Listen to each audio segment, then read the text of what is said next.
Chapter 416. That small world was at the bottom left of the plane tree. It was different from the other leaf-shaped worlds. This small world was actually a mushroom. Lone Moon paused. He looked closely for a while and realized that there really was a mushroom growing on the tree branch, and it was bright in color. It was out of place with the golden tree. This was also a small world? Why did a mushroom grow on a perfectly fine tree? Lone Moon looked confused. He released his divine perception into that small world. Instantly, the thousands of living beings in that small world appeared in front of him. The spirit chi here was thick. It was no different from other small worlds. What's going on? Lone Moon turned to look at the two people behind him. Shining quickly stuffed the last piece of pastry into her mouth. She stepped forward with a cold expression. She pulled out the light screen to check the data of this small world. After a while, she shook her head and said, "From the data, the interior of this small world is no different from other places. Could it be another special world created by the God Fiend?" Lone Moon frowned. A mushroom grew on a good tree. There must be something wrong with it, right? And the position of the mushroom was very remote. They would not notice it if they did not look closely.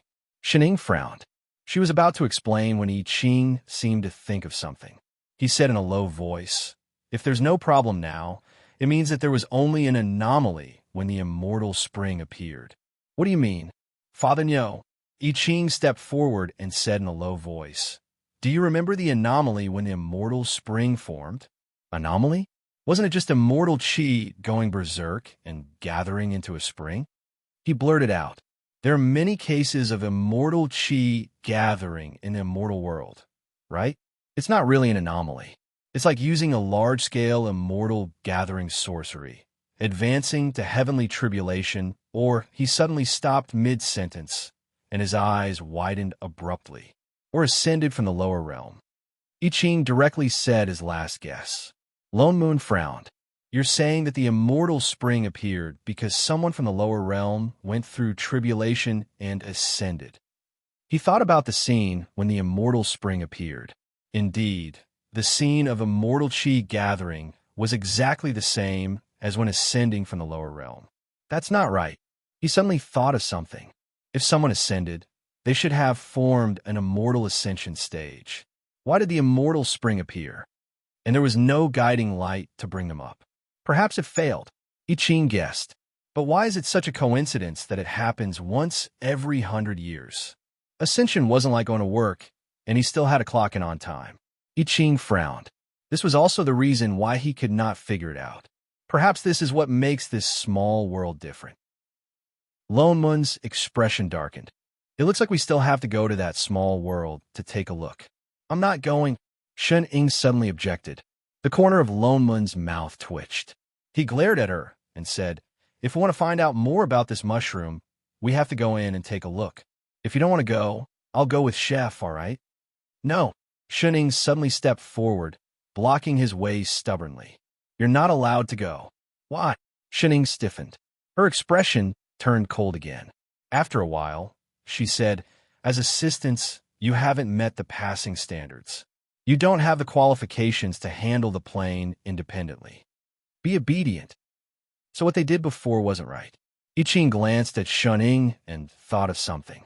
He stepped forward and asked, "Master, did you find something wrong?" She faltered for a moment. Her face was still cold, but her eyes darkened. "What did you find?" Lone Moon's heart also sank. "Nothing," Shen Ying replied. She glanced at the two of them and then started talking incessantly. "Oomph. You don't have to ask. I'm not as brainless as you. You can't jump to conclusions without any basis. I won't say things like feeling that the other world is very abnormal, and it's best not to test it just in case. Everything has to be based on data. Guesses without any basis can't be taken as established facts. Instead of believing in something as illusory as a sixth sense, it's better to make more adjustments and preparations. So before you make sufficient preparations, you'd better stay put. I'm definitely not stopping you from going because of this feeling. All this is because you raised a flag previously." "Yes, that's it. Definitely." "Oh, for all oh hashtag."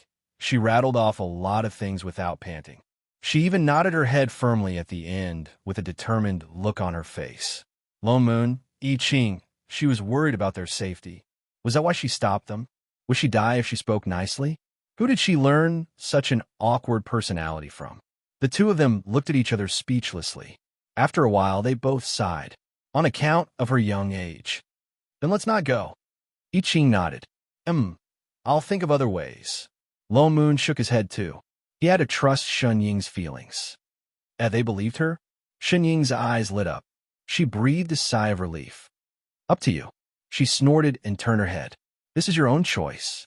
It has nothing to do with me. Her expression. The two of them. Shun Ying said that the small mushroom world was abnormal. She suggested that they not go in directly, but they had to investigate why this small world looked different. What do you think we should do? Lone Moon looked at Chef. Although that mushroom doesn't seem to have any big problems, that small world has existed for a long time. I asked Yu Hong to find out. That immortal spring had appeared in ancient times. Now that the god fiend had fallen, he couldn't tell if it was a trap or not. Although we can't go in directly, it's not difficult to find out what's going on in this small world. I Ching said. You mean to send a clone down? Clone, puppet, spirit, anything works. I Ching said in a low voice. It's just a trace of divine perception. We could take it back at any time.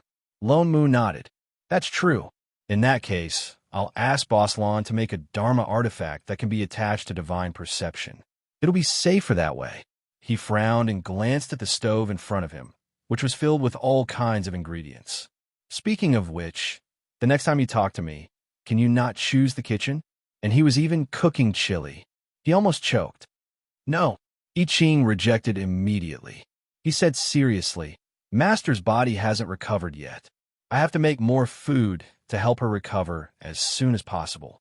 Lone Moon turned to look outside. A certain person was sitting at the dining table, holding a pair of chopsticks in both hands. His back was ramrod straight, and he looked serious as he waited for the meal to start. Are you sure you're not filling a bottomless pit? I Ching followed his gaze and looked over. As if recalling something, his eyes softened and his face blushed slightly. As long as Master liked it, he was willing to make as much as he wanted. The corner of Lone Moon's mouth twitched. Hey, that's enough. Can you mind your image? He scanned Chef from head to toe. Can you stop being so lovey-dovey in front of me?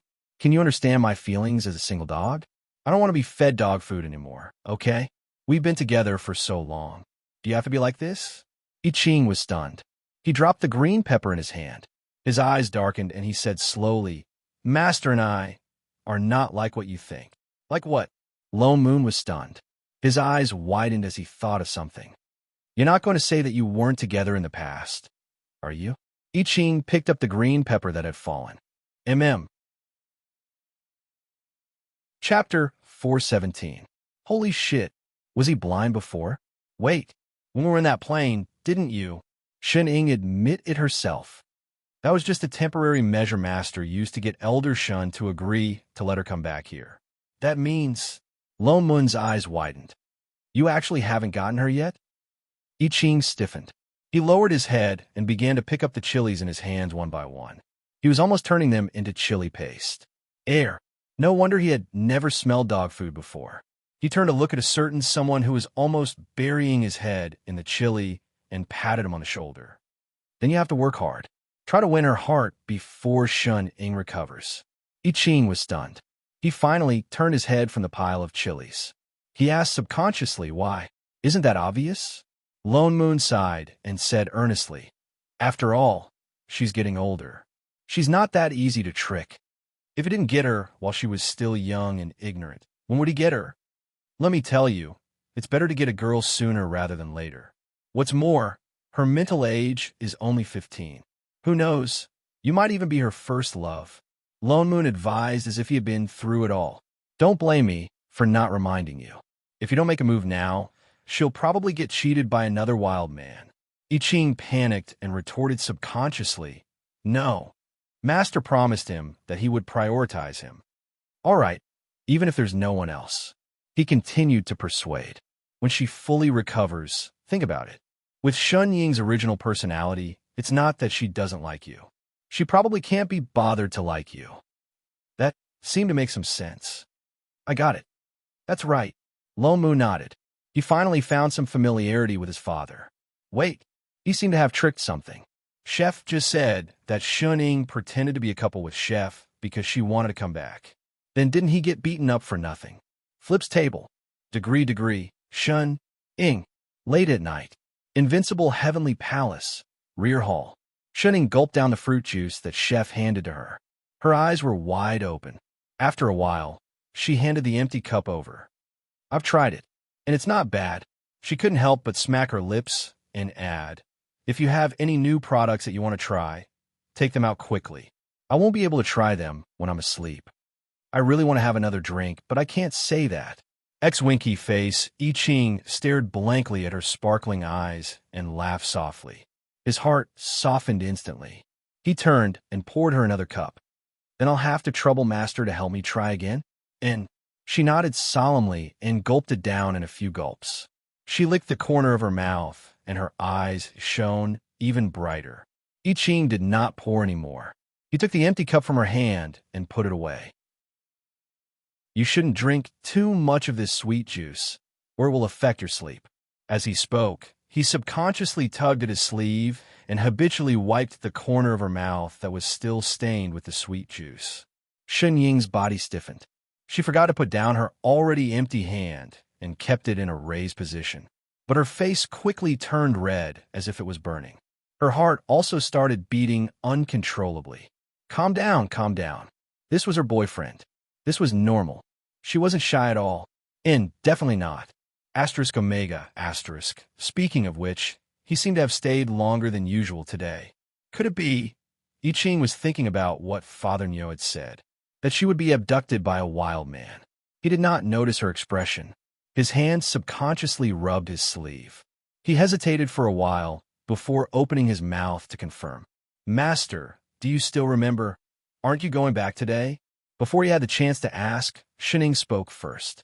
I Ching paused. Habitually, he dealt with Master's question first. He replied, Is Master going to sleep now? Sleep. He stayed because he wanted to sleep here. Shuning, who had completely misunderstood, blushed even more. She was at a loss. What to do? He really said it. However, they were originally boyfriend and girlfriend, and they had even met each other's parents, so it was normal for them to live together. Maybe they slept together in the past. Moreover, she quite liked this person who could cook delicious food and treated her even better than her older sister. As a manager, she was not afraid at all. She just didn't know how. Are you sure? I Ching paused. You're sure? Sure about what? All right. Shuning, however, gritted her teeth and took a deep breath, as if she had made up her mind about something. She said in a tone that was trying to hide something that, I've already forgotten, so you have to teach me. What? Before he could react, Shuning suddenly leaned close to him. With lightning speed, she smacked him. Bam! She kissed him on the lips. All I Ching felt was a clap of thunder in his head.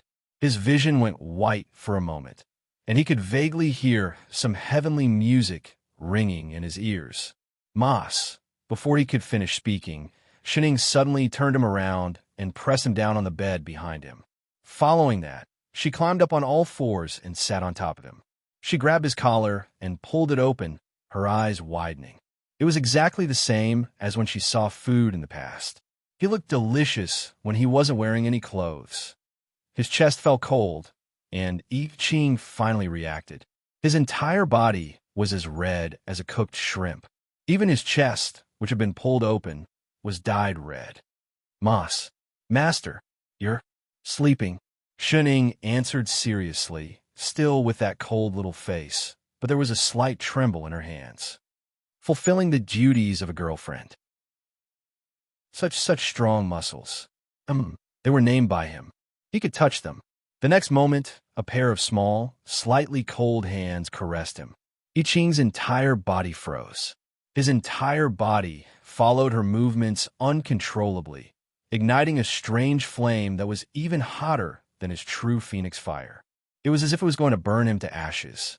Everything around him seemed to have disappeared, leaving only a blushing face in front of him that was pretending to be serious. It was incomparably clear, so clear that it made one want to devour it into their stomachs. I'll be gentler. Shuning kissed his lips again, feeling a little excited. Hearing his heartbeat, which was even louder than hers, she could not help but comfort him. Although I don't remember, Father Neo said you're my boyfriend. Don't be afraid, I'll treat you well. That was how it was portrayed on television. She should not have said the wrong lines. But Shen Ying's hands slid lower and lower, looking like they were about to reach an indescribable place. In the next moment, I Ching suddenly flipped over and pressed the person on top of him under him. He locked her messy hands, turned and buried his head in the silky hair on the side of her neck, and stopped moving. Shen Ying was stunned. She struggled, but to no avail. Instead, the other party's grip tightened. Could be that she missed some steps and did it wrong. Just as she was about to speak, she heard a low murmur with a hint of accusation. Master, don't bully me like this. I won't be able to hold it in. Chapter 4:18. Shen Ying was so suppressed that she could not move. All she could hear was the other party's heavy breathing. A moment later, she thought of a question and asked subconsciously, "You are not willing? That's going to be hard to deal with." He tightened his grip on her hand, and a chuckle traveled into her ears. She could faintly feel his breathing quickening. His tone was low, as if he was suppressing something. No matter what Master does, I am willing, even more so than what he wished for. Then what are you doing? She was stunned. She struggled to move her hand, but it was tightened again. Don't move. His voice was urgent. His whole body was frighteningly hot, even though they were separated by a layer of clothes. Shen Ying felt that all the places that were pressed by him were burning hot. After a while, she heard his pleading voice. Master, just like this for a while, all right? Shen Ying's heart softened for no reason. She obediently stopped moving. She did not know how much time had passed. Only when the rapid breathing by her ears began to calm down did he speak again in a low voice, with a hint of grievance. Master, do you like me? Shen Ying was stunned. Before she could respond, he spoke first. I like Master. I have always liked you. In the past, Master said that you only like me a little, but you don't remember. Now that I am like this, does it means that I like you a little more?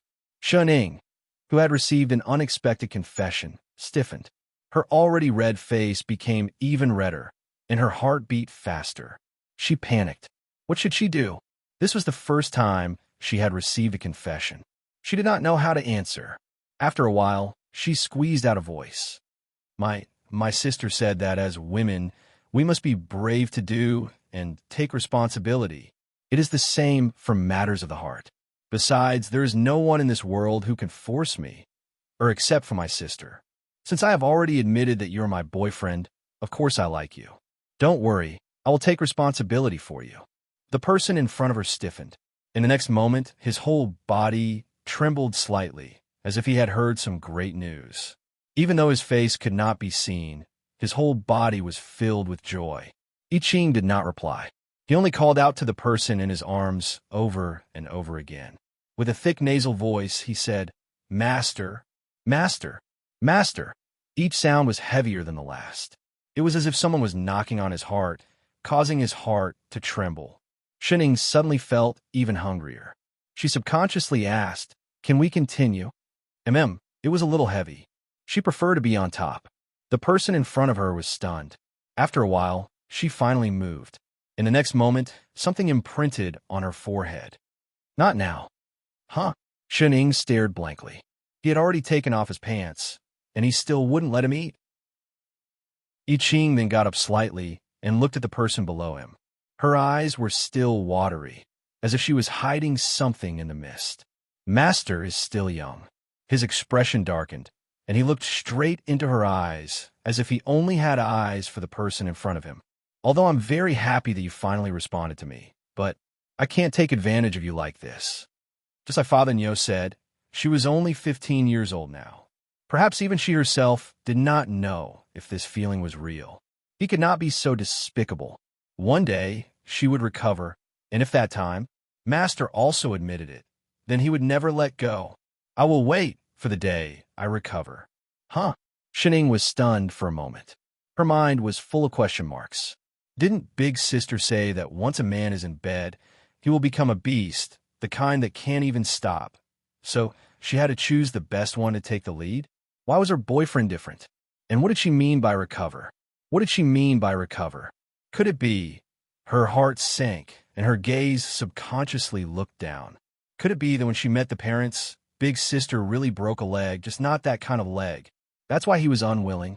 So pitiful. She suddenly had the urge to pull open a certain person's pants to confirm. I Ching completely did not know that a certain person's thoughts had already drifted to the secondary plane. Trying hard to suppress the agitation in her heart, she was just about to sit up. A familiar voice suddenly sounded beside their ears. Cough.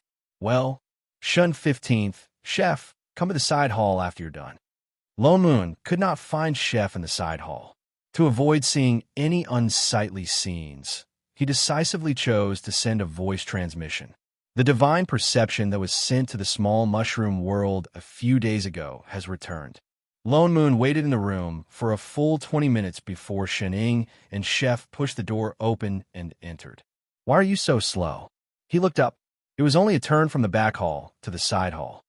You guys. Chef, what happened to your clothes? He scanned Chef from head to toe.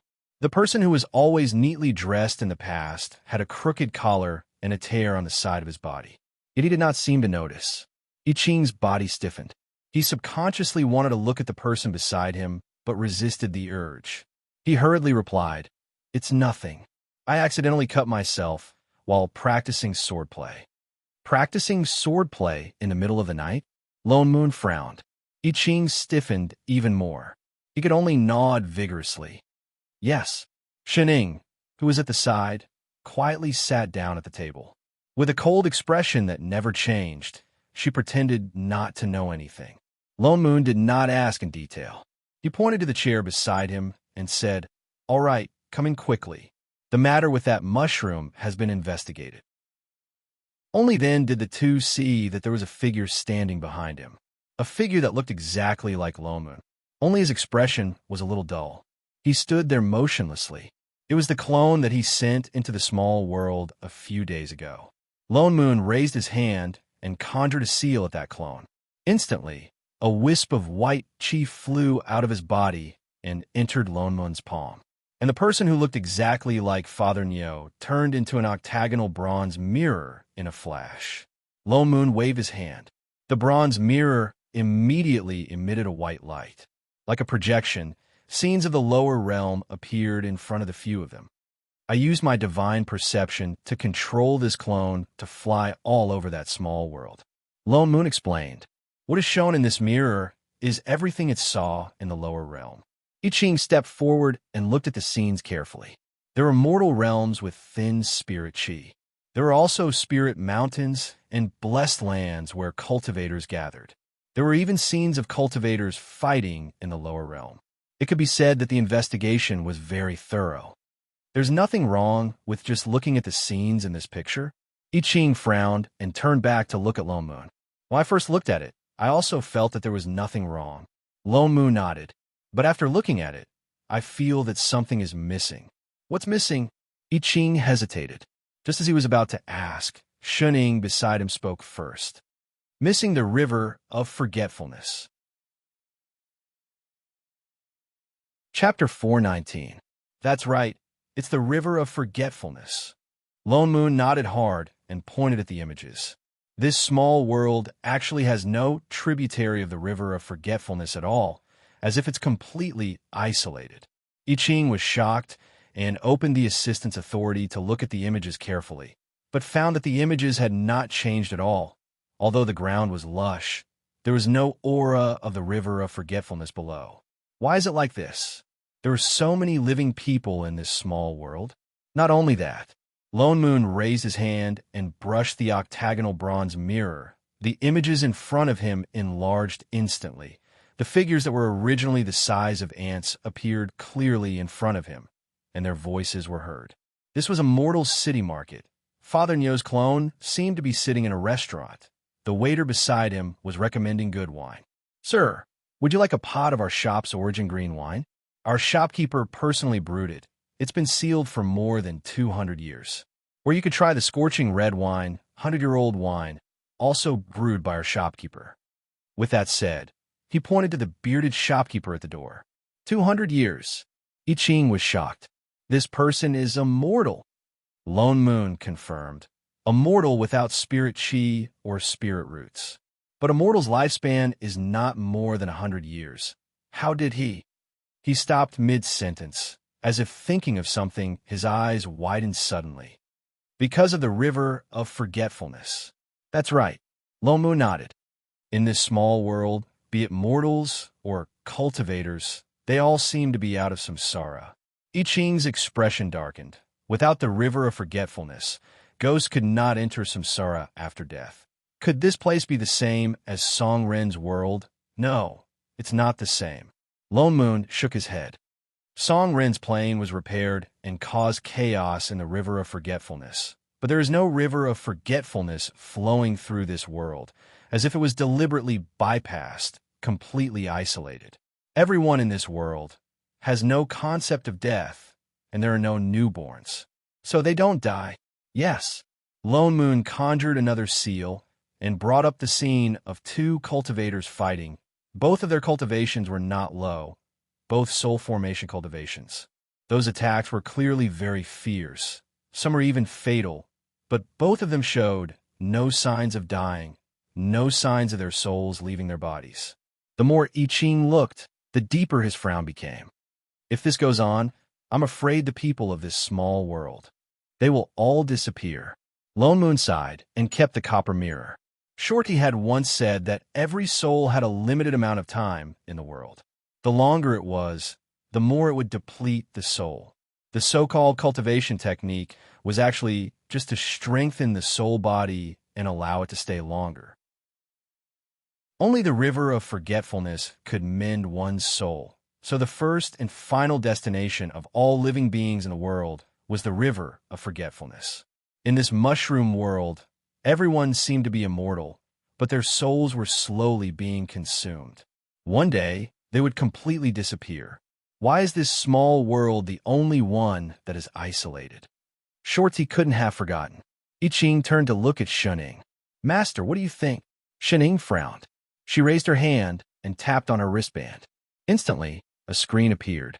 In the next instant, the huge plane tree appeared in front of the two of them. She immediately located the mushroom world and zoomed in on the connection point. A huge patch of golden light lit up, so blinding that they could not open their eyes. Shunning adjusted something at the last moment, and the golden light dimmed. It turned into thousands of silk threads, intertwining and extending in all directions. This is the river of forgetfulness. The golden river was filled with dense soul power. It should be the river of forgetfulness that gathered souls. Look over there. Shunning pointed to the surroundings of the mushroom world. Indeed, there were originally many crisscrossing thin threads, but none of them were connected to that mushroom. It was as if they deliberately avoided it. What is Shorty doing? It really was because of the river of forgetfulness. Lone Moon was a little angry. Why did she leave out this world? It probably has nothing to do with her, I Ching said in a low voice. Although she is the river of forgetfulness itself, she does not completely understand everything about the small world. Moreover, there was no river of forgetfulness in this small world. Back then, these things were probably all watched by Godfiend. Otherwise, Godfiend would not have asked them to look for Meng Po all over the world for what happened in the demon realm. We can't go on like this. We can't watch this world disappear completely.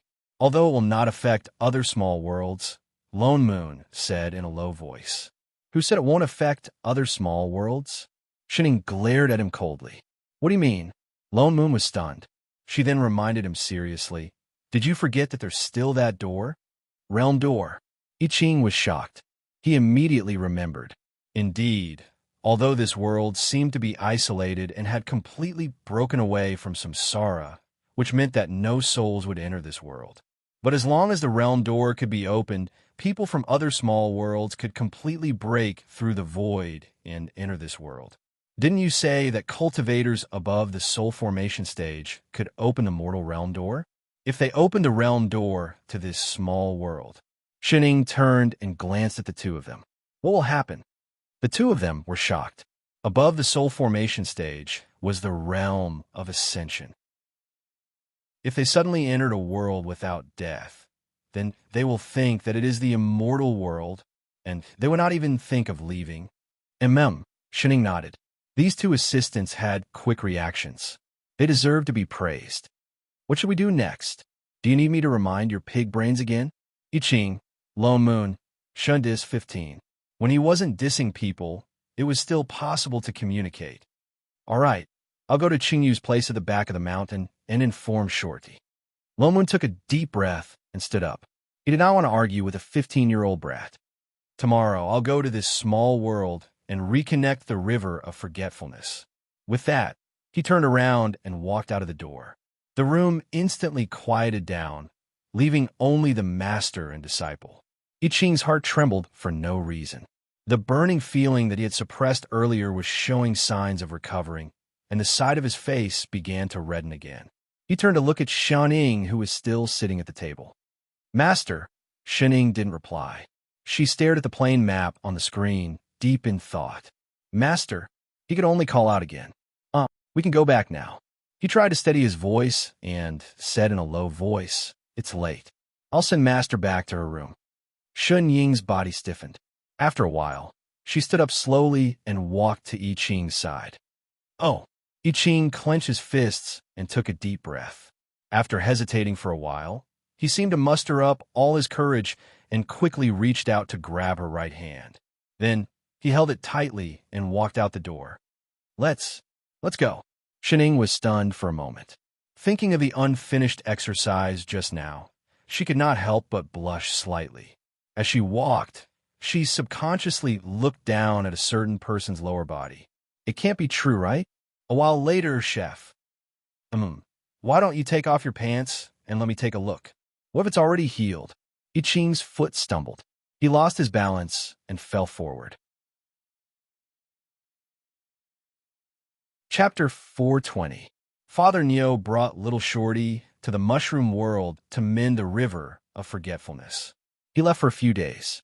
Shun Ying and I Ching were extremely leisurely, but Shun Ying could clearly feel that Chef was avoiding her. Although he looked as usual and did not miss any of the 5 meals a day, Shun Ying just could not see his face. Every day, when she woke up, breakfast would already be on the table. When she went out to water the house, lunch would already be on the table. Dinner, supper, and afternoon tea would also be on time. However, Chef would never appear in front of her. Every day, he was either hiding in the kitchen or on the way to the kitchen. Shun Ying seriously recalled her own words and actions, and was even more sure that her sister had done something inhumane to him. Otherwise, he would not be so abnormal. She must have accidentally poked his sore spot that day. Although she was already very tactful, but with the technology of this world, he should have long been cured. Could there be some special circumstances? She heard that men who suffered such injuries would usually have some psychological trauma or something. It was normal for him to not be able to accept it after being exposed for the first time, so he kept avoiding her. She turned to look at a certain figure who had been hiding in the kitchen for a few days. He picked up the last piece of cake on the table and stuffed it into his mouth, clapped his hands, then got up and walked towards the kitchen. Whether as master, girlfriend, or manager, she felt that she should take a look and figure out the truth. Chef! She stopped directly at the entrance of the kitchen and called out. The figure who was busy stiffened, his hands trembled, and he almost threw the spatula away. After a while, he turned back stiffly. Master, have you finished eating the cake? Yes. And no. Shun Ying's eyes uncontrollably fixed on the cake on the stove. This plate also looked very fragrant. I'll send it over right now. With that said, he seemed to be hiding something. Hurriedly picked up the few plates of cake that had been prepared on the stove and walked out quickly as if he was escaping, his face flushed red. He directly put down the cake on the table in the courtyard and conveniently took away the empty plate on the table. Shun Ying followed him all the way and glanced at the fragrant food on the table. Seeing that he was about to retreat back into the kitchen, she suddenly remembered something and grabbed him. Wait, don't go. Chef paused, his entire body stiffening even more. He subconsciously looked down at his hand that was being held, his heart beating like a drum. Mas, master? Shining, however, reached out and pulled him down onto the chair next to her. With both hands on the armrests, she pushed him down onto the chair and said seriously, "As a professional manager, I think I should have a good chat with you." I Ching looked at the person who suddenly approached him. He felt as if there was an explosion in his mind. His whole body was like a cooked prawn. His eyes widened, and even his voice trembled. What? Don't be afraid. I'm different from my sister. I'm very gentle. Shining tried her best to calm her tone. You have to know that as long as you are mentally prepared for this kind of thing, nothing will happen. But you still have to face it. It's not good to hide your illness for fear of treatment. Why don't you take off your pants and let me see? At most, I'll be gentler. After all, she had studied treatment theory for a period of time. As she said that, she directly began to pull at his belt. Just one look. Master, I Ching finally reacted and grabbed her hand. You can't. It was still daytime. Shining faltered. She glanced at his flushed face and instantly understood something. Is it that I can't see? No, listen. What if Master keeps wanting to take off my pants? I have to wait. I understand. But she nodded and finally retracted her hand. I Ching felt empty in his heart for no reason. In the next moment, he heard her say, "Then I'll ask Father Nyo to come and see, okay? You should be willing to let him see." Huh? Wait, what did this have to do with Father Nyo? Could Master have misunderstood?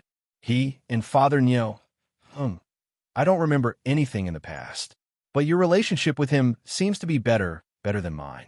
If you're only willing to let him see, I don't mind. Don't worry, I'll call him over now. I Ching's face turned green. He directly stood up from the chair and said resolutely, I don't have that kind of relationship with him. Huh? What relationship?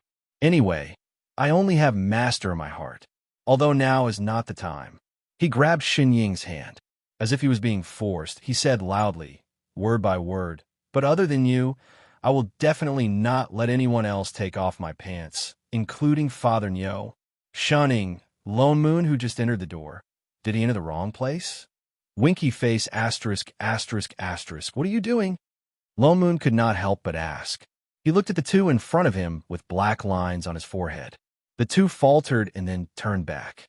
Shunning hurriedly put away her caring big sister style and instantly changed back to that cold look. Although in the eyes of others, there was no difference at all. You're back. She looked down at the time on her wristband. So fast. 128 hours, 45 minutes, and 6 seconds. This kind of efficiency barely meets the passing standards of an assistant. Lone Moon walked straight over and sat down at the side before continuing. I just ran around that small world and rearranged the river of forgetfulness. What's more, I didn't have to do anything. Of course it's fast. Where's Shorty? I Ching looked towards the door. He did not see Meng per return with him. Oh, she went back to the underworld. Lone Moon replied casually. After all, it's reconnecting to a new world. There are still some follow-up matters that need to be dealt with. I Ching nodded and did not ask further. I just came over to tell you. Don't worry, everything is fine over there. This matter has been resolved. Save you trouble. Lone Moon looked at the two of them and said, These few days, there's a pile of things in the sect that have not been dealt with. You'd better not make trouble for me. I'll go to my work first. With that said, he did not intend to stay any longer. He directly stood up and walked out. Shining looked at the untouched pastry on the table and suddenly said, Father Nyo, what now? Lone Moon stopped in his tracks and turned back. Shining then picked up a pastry and pinched it in her hand. She turned to look at I Ching beside her. It seems like it's almost the end of the month. I Ching hesitated for a moment. A moment later, something flashed across his eyes. His eyes widened, and he turned to look at Lone Moon, who was at the door. He said cooperatively, Master is right. Father Nyo, it's time to give out next month's living expenses. The corner of Lone Moon's mouth twitched. Only then did he take out a bag of immortal stones from the storage bag beside him. Got it. When have I not given you enough? With that said, he raised his hand and threw it out. Seeing that bag fly through the air, Shun Ying's expression darkened. As if she had confirmed something, she shouted, "Chef!" In the next moment, I Ching at the side had already rushed out with his sword in hand. The sharp tip of the sword went straight towards Lone Moon. A binding array lit up at the same time. Sword Chi instantly filled the entire rear hall. Lone Moon was shocked. It was already too late for him to retreat. The sword in I Ching's hand was already coming towards him. He frantically tried to dodge, but he still could not. His entire chest was directly cut open by the sword. Instantly, blood flowed out. If not for his immortal body, he would probably have been killed. Lone Moon's expression was one of disbelief. He turned to look at the person who attacked. "Holy shit! I Ching, what are you?" Before he could finish speaking, more than 10 swords formed from god power fell from the sky. The swords pierced into his bones and directly pinned him to the ground like nails. He was trapped in the array and could not move. "You call me by the wrong name," I Ching said word by word. "Unless necessary, Father Nyo never calls me by my Dao name." He indeed acted very well, but Father Nyo never forgot to give out living expenses. He also never gave out money so easily. When did he not nag for an hour? "Who are you?" Shining also walked over and sized up the person on the ground. Or should I say, what are you? Chapter 421. Father Nyo brought little Shorty to the mushroom world to mend the river of forgetfulness. He was gone for a few days. Shun Ying and I Ching, on the other hand, were extremely relaxed. But Shun Ying could clearly feel that Chef was avoiding her.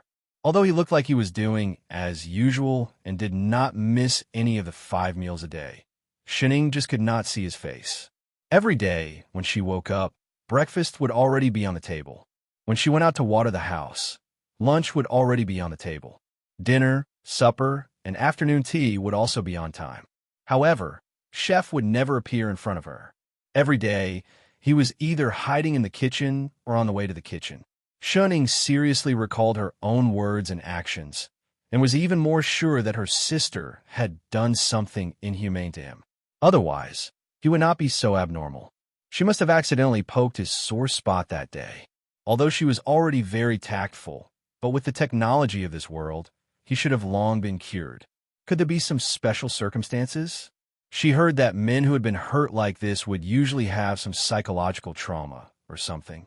It was normal for him to not be able to accept it after being exposed for the first time. That was why he kept avoiding her. She turned and looked at a certain figure who had been hiding in the kitchen for a few days. He picked up the last piece of pastry on the table and stuffed it into his mouth. He clapped his hands and got up to walk towards the kitchen. Whether as master, girlfriend, or manager, she felt that she should take a look and figure out the truth. "Chef!" She stopped directly at the entrance of the kitchen and called out.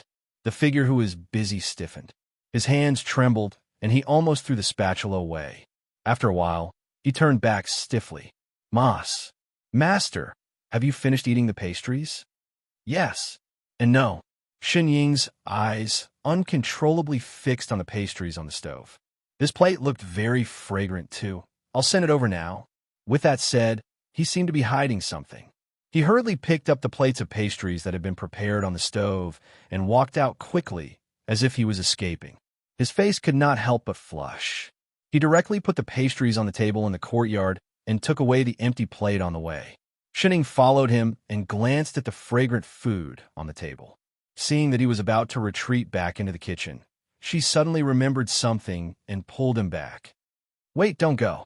Chef paused, his entire body stiffening even more. He subconsciously looked down at his hand that was being held, his heart beating like a drum. "Mas, Master?" Shun Ying, however, reached out and pulled him down onto the chair next to her. With both hands on the armrests, she pushed him down onto the chair and said seriously, "As a professional manager, I think I should have a good chat with you." I Ching looked at the person who suddenly approached him. He felt as if there was an explosion in his mind. His whole body was like a cooked prawn. His eyes widened, and even his voice trembled. What? Don't be afraid. I'm different from my sister. I'm very gentle." Shun Ying tried her best to calm her tone. You have to know that as long as you're mentally prepared for this kind of thing, nothing will happen. But you still have to face it. It's not good to hide your illness for fear of treatment. Why don't you take off your pants and let me see? At most, I'll be gentler. After all, she had studied treatment theory for a period of time. As she spoke, she directly began to pull at his belt. Just one look. Master, I Ching finally reacted and grabbed her hand. You can't. It was still daytime. Shen Ying faltered. She glanced at his flushed face and instantly understood something. Is it that I can't see? No, what if Master keeps wanting to take off my pants? I have to wait. I understand. But she nodded and finally retracted her hand. I Ching felt his heart empty for no reason. In the next moment, he heard her say, Then I'll ask Father Nyo to come and see, okay? You should be willing to let him see. Huh? Wait. What did this have to do with Father Nyo? Could Master have misunderstood? He and Father Nyo? I don't remember anything in the past. But your relationship with him seems to be better than mine. If you're only willing to let him see, I don't mind. Don't worry, I'll call him over right now. I Ching's face turned green. He directly stood up from the chair and said resolutely, I don't have that kind of relationship with him. Huh? What relationship? Anyway, I only have Master in my heart. Although now is not the time. He grabbed Shen Ying's hand. As if he was being forced, he said loudly, word by word, But other than you, I will definitely not let anyone else take off my pants, including Father Nyo. Shunning. Lone Moon, who just entered the door. Did he enter the wrong place? Winky face, asterisk, asterisk, asterisk. What are you doing? Lone Moon could not help but ask. He looked at the two in front of him with a frown. The two faltered and then turned back. Shunning hurriedly put away her caring big sister style and instantly changed back to that cold look. Although in the eyes of others, there was no difference at all. You're back. She looked down at the time on her wristband. So fast. 128 hours, 45 minutes, and 6 seconds. This kind of efficiency barely meets the passing standards of an assistant. Lone Moon walked straight over and sat down at the side before continuing. I just ran around that small world and rearranged the river of forgetfulness. What's more, I didn't have to do anything. Of course it's fast. Where's Short? I Ching looked towards the door. He did not see Meng Per return with him. Oh, she went back to the underworld. Lone Moon replied casually. After all, it's reconnecting to a new world. There are still some follow-up matters that need to be dealt with. I Ching nodded and did not ask further. I just came over to tell you. Don't worry, everything is fine over there. This matter has been resolved. Save you trouble. Lone Moon looked at the two of them and said, These few days, there's a pile of things in the sect that have not been dealt with. You better not make trouble for me. I'll go do my work first. With that said, he did not intend to stay any longer. He directly stood up and walked out. Shen Ying looked at the untouched pastry on the table and suddenly said, Father Nyo, what now? Lone Moon stopped in his tracks and turned back. Shen Ying then picked up a piece of pastry and pinched it in her hand. She turned to look at I Ching beside her. It seems like it's almost the end of the month.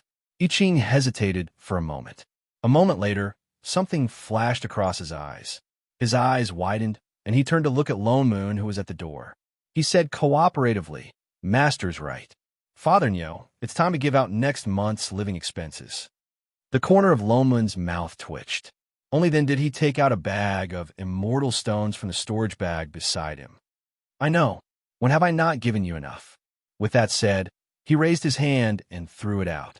Seeing that bag fly through the air, Shen Ying's expression darkened. She seemed to have confirmed something. She shouted, Chef. In the next moment, I Ching had already rushed out with his sword in hand. The sharp tip of the sword went straight towards Lone Moon. A binding array lit up at the same time. Sword chi instantly filled the entire rear hall. Lone Moon was shocked. It was already too late for him to retreat. The sword in I Ching's hand was already coming towards him. He frantically tried to dodge, but he still could not. His entire chest was cut open by the sword. Instantly, blood flowed out. If not for his immortal body, he would probably have been killed. Lone Moon's expression was one of disbelief. He turned to look at the person who attacked. Holy shit. I Ching, what are you? Before he could finish speaking, more than 10 swords formed from god power fell from the sky. The swords pierced into his bones and directly pinned him to the ground like nails. He was trapped in the array and could not move. "You call me by the wrong name," I Ching said word by word. "Unless necessary, Father Nyo never calls me by my Dao name." He indeed acted very well, but Father Nyo had never forgotten to give out living expenses. He had never given out money so easily. When had he not nagged for an hour? "Who are you?" Shining also walked over and sized up the person on the ground. Or should I say, what are you? Chapter 422. They want to infect this world. Shen Ying's expression was solemn. "Chef, seal this passageway. We can't let them come in." "Yes, master." I Ching nodded and flew out. He conjured a seal with both hands, and a golden sealing array appeared in the air. It grew bigger and bigger, heading towards a realm gate in the sky. The realm gate that was opening suddenly stopped expanding, as if it had met with some obstruction. But the realm gate was too big. A single sealing array could not close it completely. I Ching had no choice but to conjure another seal and summon 3 similar arrays to surround the realm gate, trying to close it by force. Shining brought up the light screen and began to operate. Countless numbers flashed across the light screen. The realm gate in the sky swayed and showed signs of closing. However, the center of the blue light suddenly surged, as if something was about to break through the gate. In less than a moment, an ice crystal as tall as a mountain penetrated through the gate. Even the array formation that sealed the gate shattered with a sound. I Ching subconsciously took a step back. The backlash from the array and the strange, invisible energy inside the gate attacked him. But it was repelled by the defensive array around him. He was just about to conjure another seal. "Chef!" Shen Ying's voice suddenly came from the wristband. "Set up the array on the ground 50 meters below you. That's the breakthrough point." I Ching did not hesitate. He flew down and finished conjuring a seal. In the next moment, a golden array appeared on the ground and spread in all directions. In a moment, it covered the entire area of the Sea of Flowers. Golden light shone brightly. The realm gate that had been torn open in the sky began to slowly close, but the ice crystals that were like mountains were breaking through at an even faster speed. In less than the time it took for an incense stick to burn, the realm gate had completely closed, and the chaos in the surroundings had also stopped. Only a towering iceberg was left in the middle. They still let them in. I Ching's heart sank. He turned his hand and was about to conjure a sword spell, but he suddenly heard a strange sound behind him. He turned back and his eyes widened. "Master!" he cried out. The space behind Shen Ying twisted. Suddenly, a blue realm gate as tall as a person split open. Then, with a series of crisp sounds, countless ice crystals stabbed behind her. Shen Ying's protective barrier was activated immediately, blocking the ice spikes. I Ching flew over and hurriedly picked up the person on the ground and retreated. However, the ice crystals did not stop there. Instead, they continued to spread forward, and the entire ground seemed to be covered with layers of ice. As I Ching retreated, he conjured a seal. In a short while, the realm gate was sealed and the ice crystals on the ground stopped moving. Before he could heave a sigh of relief, Shen Ying suddenly pointed in front of them and said, "You're right. Watch that side." I Ching was stunned. He looked down and saw that the ice crystal that had just appeared was actually extending all the way to the west, connecting to the huge ice mountain from before. His heart sank. These ice crystals were not meant to ambush his master, but to connect to the iceberg. When they looked carefully, they saw that the ice on the ground had formed a circle, and they had unknowingly retreated into the circle. In the next moment, a white light suddenly shone brightly. The layer of ice on the ground and the huge iceberg emitted a dazzling white light at the same time. It was so dazzling that they couldn't open their eyes. A storm once again blew up around them. Wind blades that were as sharp as knives swooshed toward the two of them. Other than that, there seemed to be something invisible attacking them. I Ching released his divine perception, but could not feel anything. Only the defensive array around them was getting weaker and weaker. "Master, this is... Give me your hand." Shen Ying directly pulled his hand over and tapped on the wristband on his wrist. As she operated, she said, "They are not products of this plane, so you can't see them. Let me adjust it." Shenying's speed was extremely fast. In a short while, there was a beep. Iching only saw a small light screen appear on the upper right corner of his hand. It was like a small map, and there were densely packed red dots flashing on it, surrounding them. He saw it. Iching tightened his grip on the sword in his hand and activated all the god power in his body. Instantly, the hilt of the sword burned like fire. He waved his hand, and the fire swept across, and a wall of fire pounced towards the red dots around them. Instantly, they heard a few ear-piercing screams. Those sounds sounded like ghosts and demons, and they could not tell what they were. Iching carefully looked at the small map. Indeed, the little red dots that were surrounding them just now were reduced by half. The attacks around them also stopped.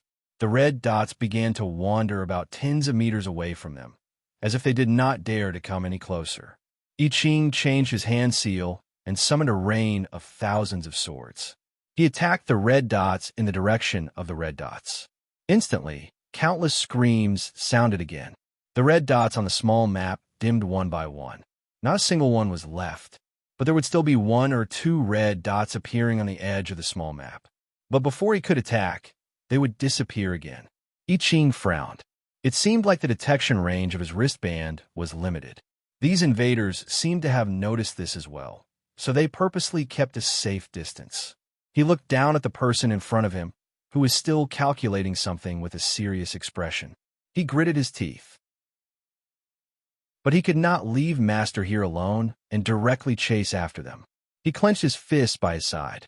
Shunning suddenly said, the values around us have changed." "What?" Before Iching could react, he saw that the tall ice mountain in the distance seemed to come to life. It began to grow wildly. It turned into an arc and shrouded the sky, and the layers of ice around them also began to grow upward. "Not good, it wants to trap us inside." Iching's heart sank. He hugged the person in front of him tightly and planned to fly out on his sword. The white light around them grew brighter. Suddenly, everything in front of them turned snow white. They could not see anything. Suddenly, a huge pressure covered the sky and covered the earth. Iching felt his heart stop. His chi and blood surged. He opened his mouth and spat out a mouthful of blood. His primordial spirit felt like it was being torn apart. Plain isolation. Shenying was shocked. Her eyes widened. She hurriedly supported the person beside her. "Chef!" Anger surged in her heart. Iching brought out a protective shield to surround the two of them. Only then did his expression soften. "Master!" He pressed one hand on his chest. He barely managed to stand by leaning on the person beside him. That pressure just now was a little familiar. It was just like the one Shunjing gave off back in that plane. But Shunjing obviously held back then. Just now she did not. "We have been isolated from our original plane." Shun Ying's expression darkened. She looked around at the vast expanse of white around them. "The plane isolation has cut off all our connections with the plane. We are isolated in a temporary alternate space." Chapter 423. Chef was the plane's assistant. His powers would naturally be restricted. The attacks from the other planes would naturally be more intense. Iching gripped his sword tightly and was just about to step forward when his body swayed. The pain in his chest intensified and his blood flowed even more freely. "Chef!" Shenying was shocked. "Don't move. This space has sealed off your powers. The more you resist, the greater the backlash." As Shun Ying instructed, she operated the light screen even faster. She was trying to find a way to break through, but the protective barrier above them made clanging sounds. It looked like it was about to be broken. With a cracking sound, a crack appeared on the protective barrier. The white light that had been isolated from the outside started to attack again. "Master!" Iching panicked. He pulled the person in front of him into his arms. Just as the light was about to hit his body, suddenly there was a loud explosion in the distance. It was as if something had exploded. The white light around them dimmed. The originally snow-white space was now broken. It was as if a skylight had been opened. Iching's cultivation, which had been suppressed, flowed back into his body. Chef, get out. Shining reminded him. I Ching reacted too. He flew out through the hole on his sword. In the next instant, he was back at the boundary of the immortal and demonic realms. Sect Master, Elder. Yu Hong's expression lit up as she welcomed them. There was a large group of people beside her. Upon closer inspection, they realized that they were the 10 celestial emperors and sky fiends. Even Little Black was there. Exalted Goddess, Celestial Emperor I Ching. What exactly happened here? Celestial Emperor Chenggu, who was walking in front, asked anxiously. He pointed behind them. These glaciers are... The strange movement just now had been felt by all the continents. It was even more shocking than when the immortal and demonic realms had merged. What's more, it was from the Bow Sea. Their first reaction was naturally to find the exalted goddess. They did not expect to be trapped in that glacier. I Ching turned back to look. The ground below had completely turned into ice. There was a round ball in the middle of it. It was the place where they had been trapped. There was a hole in it. There were still traces of immortal attacks. It was obvious that Yu Hong and the others had broken it. Exalted Goddess, are you all right? The others looked at Shining. What exactly are these things? Shining paused. Who were these? It's an item from another world. I Ching took a step forward and explained simply. We can't let it continue spreading. Otherwise, both the immortal and demonic realms will be in danger. He explained and turned to look at Yu Hong and Little Black behind him. Look after Master. With that, he flew out once again. For a moment, the sky was filled with flames and a rain of swords, directly attacking the glacier below. Everyone looked at each other and realized the seriousness of the problem. One by one, they flew out. Emperor I Ching, we're here to help you. The appearance of this layer of ice was very strange. In addition, they had sensed the realm gate earlier. After all, this was a matter that endangered the entire immortal realm and demon realm. They could not just stand by and watch. In the end, they were all celestial emperors. For a moment, the sky was filled with the light of spells. The layer of ice that was still spreading on the ground was stopped by this attack. Countless ice crystals rapidly reduced at a speed visible to the naked eye. The strange white light from before lit up again, and the surroundings were once again snow white. Suddenly, there was a cry of pain in the air. Emperor Little Biao clutched his arm and fell. If not for Little Bird pulling him up in time, he would have fallen to the ground. But one of his arms was already bleeding profusely. There was a deep wound on his arm. The scary thing was that he did not even see the person who injured him. Everyone, be careful. There may be invisible things around us that even divine perception cannot detect. I Ching reminded everyone as he helped the people beside him block a few waves of attacks. Everyone's expressions changed. One by one, they set up a defensive array. Even so, many people were injured. For a moment, everyone had no choice but to stop and gather together to deal with the situation seriously. Even Little Black hurriedly activated his demonic chi and set up a grayish-black defensive array around him, protecting Shun Ying and Yu Hong. He took the opportunity to hold Yu Hong's hand. Madam, be careful. With that said, he glanced at Shun Ying and added weakly, Exalted Goddess, be careful too. Yu Hong frowned, but did not shake his hand off. Shun Ying, who was beside her, did not seem to hear anything. She continued to stare at the light screen in front of her, ignoring this bowl of dog food. But her frown deepened. Exalted Goddess, what exactly is that? Little Black could not help but ask. How can there be invisible things that even divine perception cannot detect? Could their true form be those ice cubes? Otherwise, why would they appear in one attack? Shun Ying's hand paused. True form. She suddenly thought of something. With a turn of her hand, data flashed across the light screen. Her eyes narrowed. Indeed, the true form of those things was not those ice cubes, but light. She looked up at the people in the sky. She did not notice earlier, but now she saw that all the celestial emperors were more or less injured. Only the sky fiend of the demon race was unharmed, as if it had been deliberately avoided. Her eyes lit up, and she turned back to look at Little Black. Who's that, Little Green? Who's Little Green? Little Dog? Little Grain? Or Little Something? Anyway, it's you. My name is Little Black. Piercing, exalted goddess nicknames. Each one was more unique than the other. Underscore. Use demonic chi to cover this entire area. She pointed around and said, don't leave any sunlight. You should be able to do that, right? Little Black paused. Although he did not understand what she meant, he still nodded and said, I'll try my best. With that said, he looked at Yu Hong, tightened his grip on her hand, and then let go and flew out. In an instant, the demonic chi around his body increased, covering the entire sky like dark clouds. It was noon, but the sky suddenly darkened. A bone-chilling aura spread out. Demonic chi. The celestial emperors were stunned. Why did Demon King Little Black suddenly wait? Everyone look! Someone cried out in surprise.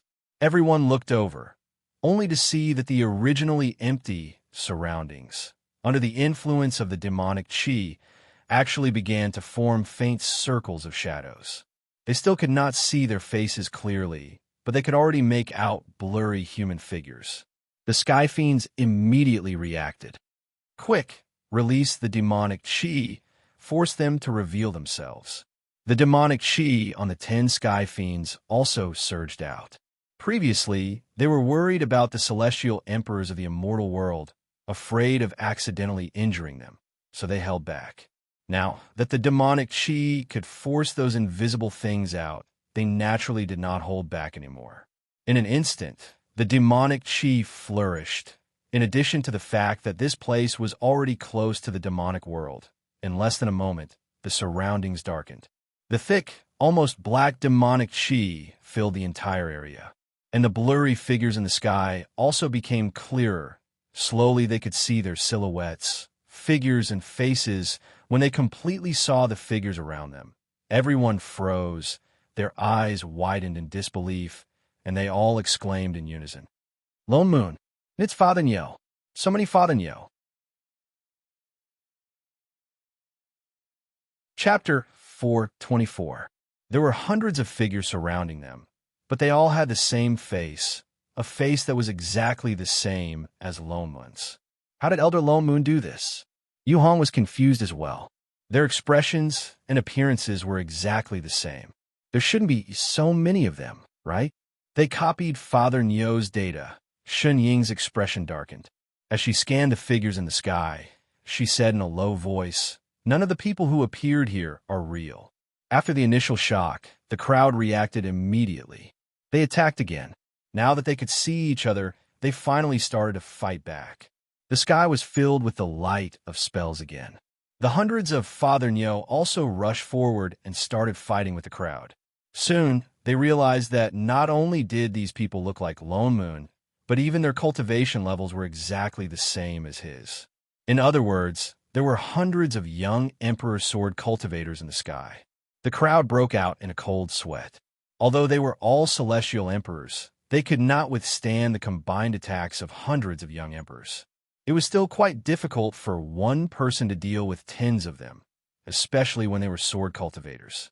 At first, the crowd still had the advantage, but slowly they were losing. And the other party seemed to see this too. They attacked even more fiercely, even giving up on defense and attacking with no regard for their lives. The crowd's hearts sank.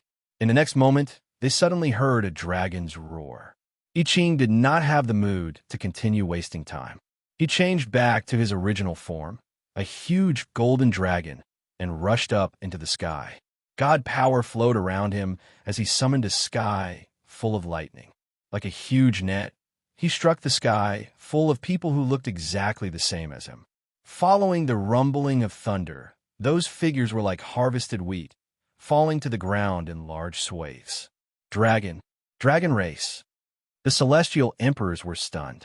They looked at the huge golden dragon that suddenly appeared in the sky in disbelief. They could not react for a long time. Don't be distracted. Fight. I Ching had to remind them. His thick god power swept over. The crowd was stunned. Then, they regained their composure and threw themselves back into the battle. They could not help but feel excited, as if they were on steroids. The celestial emperors, especially, attacked even more fiercely. On the other hand, the attacks of the celestial demons were much weaker. After so many years, the celestial race had appeared once again in the celestial realm. Although they were also very excited, there was nothing they could do. After all, the god race had always been their natural enemy. Just sensing the other party's divine power made their legs go soft. The situation in the sky changed in an instant. Those figures that looked exactly like Father Neo were continuously being struck down by the crowd. Like shattered ice crystals, they disappeared directly. In less than a moment, not many people could be seen. The battle lasted for several hours. Everyone, including the heavenly demon, was heavily injured. They didn't even have the strength to speak. Only when the last figure disappeared in the sky did everyone heave a sigh of relief. They turned and retreated in Shun Ying's direction. It's finally over. Yu Hong heaved a sigh of relief. She put away the defense array around her and was about to walk out. Wait! Shun Ying suddenly reached out and pulled her back, looking ahead. It's not over yet. The ice crystals did not disappear. What? Yu Hong was stunned, unable to react. The ice crystals suddenly emitted a dazzling white light again, directly dispersing half of the devil chi in the sky. An unfamiliar aura swept across the area. Figures began to form in the surroundings again. Everyone, be careful! Yu Hong cried out, wanting to warn the people who were flying back. But those people seemed not to hear her. Instead, they flew even faster. With the white light behind them, they closed in on them. Their eyes, which were originally full of fighting spirit, were now cold. Yu Hong's heart sank. Suddenly, she felt that something was wrong. They were being controlled. She hurriedly called out the defense array. Pum! Before she could finish, the look in her eyes changed. It was as if the light in her eyes had disappeared. She turned and summoned her immortal sword. Expressionlessly, she slashed at Shun Ying. Master! I Ching called out anxiously, but it was already too late. In the next moment, everyone's attacks landed. A sky full of swords rained down on Shun Ying. The defense system on Shun Ying's body was activated instantly. A layer of transparent protective shield appeared around her, wrapping her up like a ball. All the attacks that landed on her were absorbed directly. Not a single one of them was missed. Everyone was hit and fell from the sky. Even Yu Hong, who was beside her, was sent flying. But in a short while, those people got up again. Their eyes were just like those Father Neo from before. They were so calm that there was no emotion in them at all. It was as if they were puppets being controlled. Consciousness plunder. Shun Ying was stunned. Her expression darkened. Master! I Ching finally flew over and was just about to land. But Shun Ying was shocked. She shouted, Don't come over! It was too late. Just as she finished speaking, something suddenly broke out of the ground where she was standing. It stabbed towards her like a thorn. I Ching wanted to dodge, but it was too late. The ice pillar pierced through his entire left shoulder, and he fell to the ground. Bright red blood flowed all over the ground. The surrounding ice crystals took the opportunity to expand crazily. They directly sealed Shun Ying in the ice crystals. Master!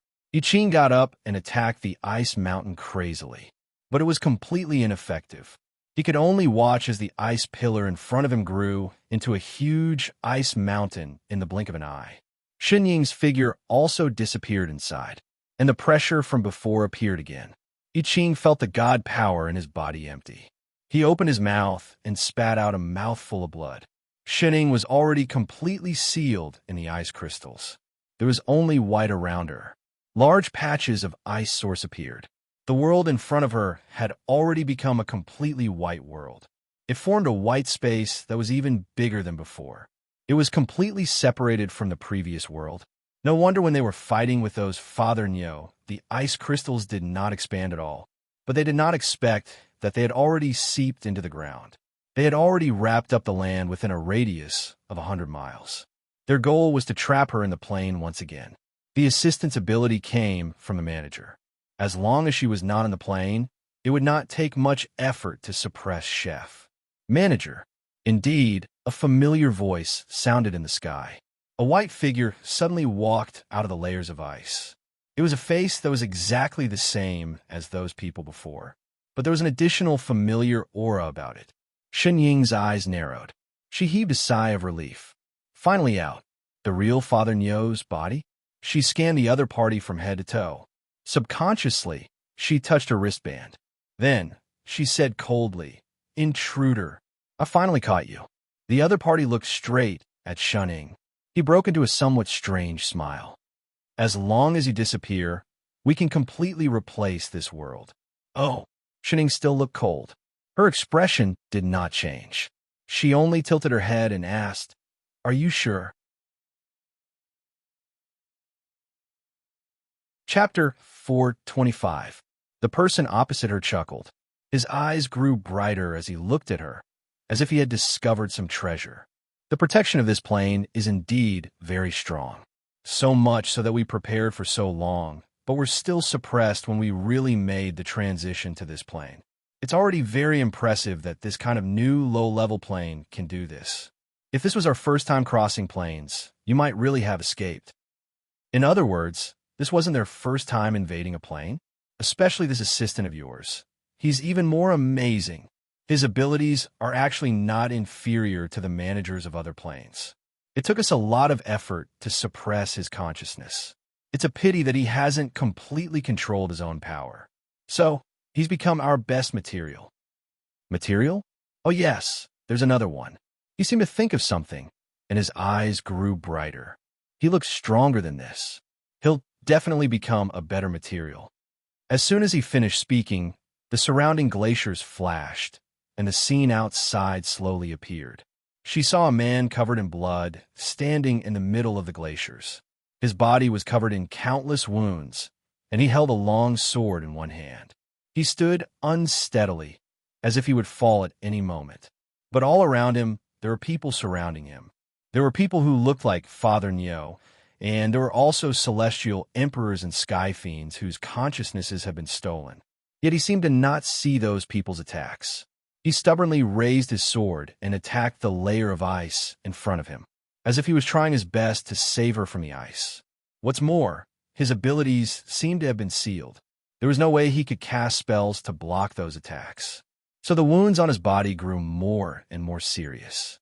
He almost looked like he was not human. "Chef!" Shen Ying only took one look, and her expression darkened instantly. A sense of anger that she had never felt before exploded from the bottom of her heart. In an instant, it burned away all her previous plans.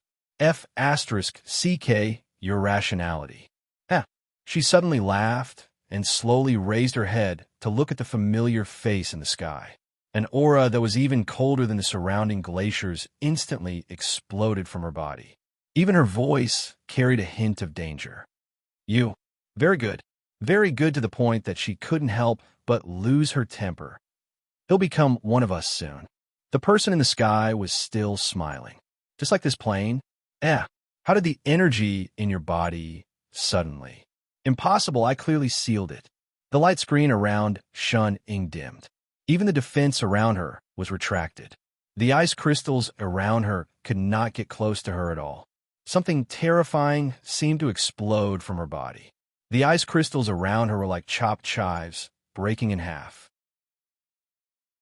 She walked forward step by step, and with every step she took, a crack would appear beneath her feet. It was as if she could tear the world apart. "We've already detected that the manager's power has been depleted. Why do you still have such terrifying power?" The other party's face instantly paled. He looked at the person walking over in disbelief. In a panic, he summoned more ice crystals in an attempt to stop the approaching person. However, it was completely useless. He could only watch as more and more ice crystals turned into nothingness. Subconsciously, he backed away. "I'm impossible. Don't come over." Shen Ying's face was cold and expressionless. She enunciated each word clearly. "Don't you like to play with light? I'll play with you." Asterisk, asterisk, asterisk outside the iceberg. I Ching could not hold on any longer. Even his consciousness was fading. He could not feel any pain in his body. His assistant's abilities were sealed, his god power was suppressed, and he was surrounded by enemies. It was impossible to hold on just by relying on sword techniques. But Master was still sealed inside. The plain seal could restrict the manager's abilities. In addition, Master's body had not recovered. She was in great danger. Ignoring the attacks on his body, he no longer had the strength to stand. All he could do was struggle and crawl towards the iceberg in front of him. Master was still inside. He had to save her. He had to. All of a sudden, a deafening rumble sounded beside his ear, and even the spell techniques attacking him were halted. Tens of thousands of beams of red light instantly shot out from the seemingly indestructible ice mountain before him, sweeping across the entire ice source in the blink of an eye. Like the sharpest knife, they sliced through the ice source in all directions, as if they were tofu.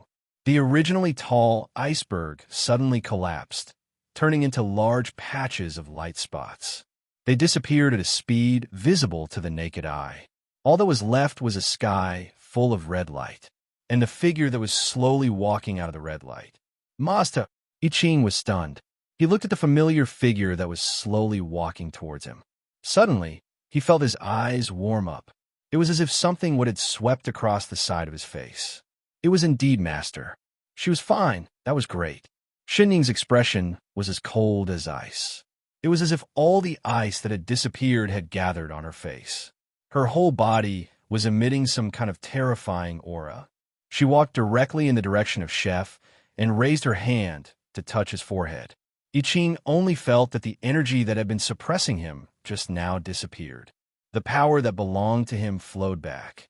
The wounds on his body began to heal quickly. In just a few breaths' time, he had recovered by more than half. Only the horrifying bloodstains remained on his body, reminding him of the serious injuries he had suffered. Just as his injuries were about to be completely healed, a familiar figure flew out of the sky, full of red light. The other party also had a face similar to Father Nyo's, but he was covered in blood. He looked even worse than I Ching. His eyes were filled with fear. Looking at Xinying on the ground, his eyes narrowed. He waved towards the people who had just surrounded I Ching. Retreat! There was a distortion in the air. A blue light flashed. A realm gate immediately opened. Master! I Ching panicked. He was just about to remind her, but Xinying suddenly lifted his chin with one hand. She bent down and kissed his slightly open lips. She touched his head and said, "Wait for me. I'll go and clear the place first." I Ching's entire body stiffened. In the next moment, Xinying's figure appeared behind the person in the air. She turned around and pressed one hand on the position of the realm gate. As if she was swinging the door, she pulled hard. The realm gate that had just opened a crack closed again in an instant. As if she had used too much force, even the surroundings shook. She looked coldly at the real Father Nyo in front of her. She said word by word, "I'm sorry. Today, the immortal realm is closed." Father Nyo, I Ching, everyone 3 hours later, in the rear hall of the invincible heavenly palace. Xinying sat upright in front of the table. Her movements were elegant but extremely fast. 3 meters away from the table, there were several rows of people sitting neatly. They had high cultivation levels and were dressed in luxurious clothes, buns, the kind that had their faces beaten swollen. The celestial emperors and sky fiends who had already regained consciousness curled themselves into a ball. They glanced at a certain person who was still eating with all her might. They did not even dare to breathe loudly. For a moment, the entire courtyard was filled with the sound of someone eating. Chapter 426. Xinying ate very quickly, perhaps because she had not eaten for 2 meals in less than 20 minutes. All that was left of the table was soup. I Ching stepped forward and waved his hand, clearing the table full of plates. He calmly placed a new set of dishes on the table and turned back to the kitchen to continue cooking. Perhaps because the other party was enjoying the food too much, Lone Moon, who had been sitting opposite her for a long time, could not help but reach out with his chopsticks to pick up a piece. He had just opened his mouth, but before he could put it into his mouth, he felt a tearing pain coming from the side of his face. He cried out for the umpteenth time, "Ow, ow, ow, ow, ow." Lone Moon threw down his chopsticks and covered his swollen face. He sucked in a breath of cold air and glared at the person in front of him resentfully. "You clearly know that this injury can't be healed using immortal spells. Can't you be gentler?" He wondered if his face would be disfigured. Shining swallowed the food in her mouth and glanced at him coldly. She snorted and said, "If I didn't do that, the invaders would not have left your bodies. Based on your abilities, you would not be able to get your bodies back, even if you were given another 500 years. What's more, you weaklings who could not even withstand the erosion of consciousness, how dare you ask me to be gentler? Weak chicken Lone Moon, weak chicken Celestial Emperor, weak chicken Sky Fiend." She made so much sense that they were speechless. Exalted, exalted goddess. Seeing that Lone Moon's face was even more swollen, Little Black could not help but ask weakly, "Those things, what exactly were they? Why could they control our bodies so easily?" And that was not possession at all. It was more like their bodies were being squeezed by something else for no reason. It could even affect their primordial spirits. The longer that thing was in their bodies, the weaker their primordial spirits became. Although they were fine now, each of them could clearly feel that their cultivation levels had dropped. "With your intelligence, it's hard for me to explain it to you." Shining finally looked up at the people sitting in rows. Her gaze was still cold. "So there's no need for you to know. Everyone—" Blood was spilled. Lone Moon's swollen face squeezed out a reply. He glanced at Shun Ying and continued, "Then what do we do next? The invaders who broke into the immortal world had been dealt with, but the mushroom world still existed." Shun Ying stopped eating, and her expression darkened. A moment later, she seemed to have thought of something and said in a low voice, "They don't have the ability to invade again for the time being. Seal that small world and cut off all connections between it and other worlds." Lone Moon nodded. Although those people came from another plane, they had not been discovered for so many years. They must have completely controlled that small world. The only thing they could do now was to quickly seal it so that it would not affect other small worlds. The others, on the other hand, were dumbfounded and only understood after a while. "Exalted Goddess, do you mean that those things came from the lower realm?" "There's actually such a thing in the lower realms. Even we almost fell for their tricks. What about the other worlds?" Everyone's faces turned pale as they guessed the seriousness of this matter. "Exalted Deity is right. This kind of world should be sealed," the crowd replied in a low voice. "If Exalted Deity doesn't mind, we are willing to do our best to help." "That's right. If we gather everyone's strength, we can give it a try and completely seal that world's gate. Make it impossible to open it again. We must not let those things cause trouble in the three realms again. We are already no match for them. If it were other mortal worlds, I'm afraid they would be in deep trouble. There's no time to lose. While our injuries are recovering, we have to act as soon as possible." The others also stood up one by one. Their expressions were solemn, but they looked like they had no second thoughts. If not for their bun-like faces, they might have been more convincing. Lone Moon swept a glance at the group of people in front of him. Their faces were all bruised and swollen. He was very surprised that these celestial emperors and sky fiends, who used to sweep the snow in front of them, could actually be so united. And they did not even take the initiative to ask for help under Shun Ying's request. Wait a minute. An unconscious thought flashed across his mind. He glanced at the steamer of buns again. Shun Ying said before that when she beat them up, she used some special techniques. That was why she could chase away the invaders who had taken over their consciousness. But they still took an hour to regain consciousness. It was Chef who dragged them back. But at the same time, their injuries could not be healed by sorcery. They could only slowly recover. They were so enthusiastic. Could it be that they did not want to go back to their own territory with such a face, so they stayed behind to help? They were afraid of losing face. That must be it. The corner of Lone Moon's mouth twitched. Instantly, he felt a tearing pain on his face. He touched the side of his face. Suddenly, he understood what was going on with them. Why did Shun Ying only hit their faces? He turned to look at Shun Ying beside him. "What do you think?" Shun Ying's expression darkened. Something flashed across her eyes. After a while, she nodded and said, Go. "Thank you, everyone." Lone Moon nodded at them. The buns cupped their fists one by one. They planned to set off again to seal the seal. "Wait," Lone Moon suddenly called out. He turned to look at Yuhong. Perhaps because she was a body cultivator, her injuries were the lightest. Only a few bruises appeared on her face. At least it was not swollen like a bun. Yu Hong, bring everyone to Lan Hua to get some elixirs. The external injuries cannot be treated immediately. Let's treat the internal injuries first. Yes, Elder. Yu Hong then turned and led everyone out. The group did not stand on ceremony. After all, they had used up most of the elixirs they had on them in the battle just now. There were indeed not many left, so they all followed them. But they all silently set up an isolation array around themselves. Along the way, the cultivators who met them could not see their unique appearances.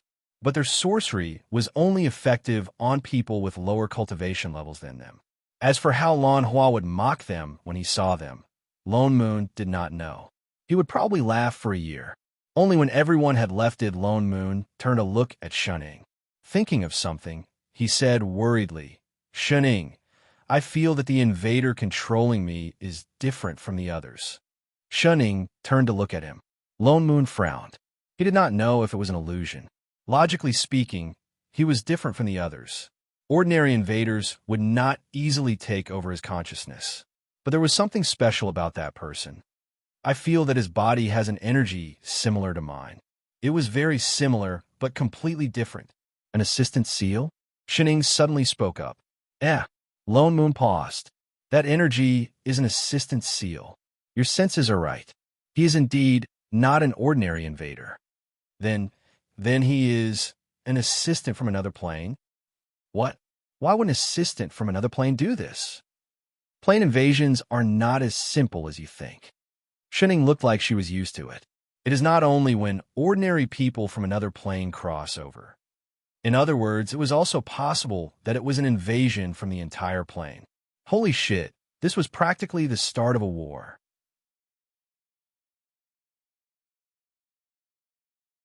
Chapter 427.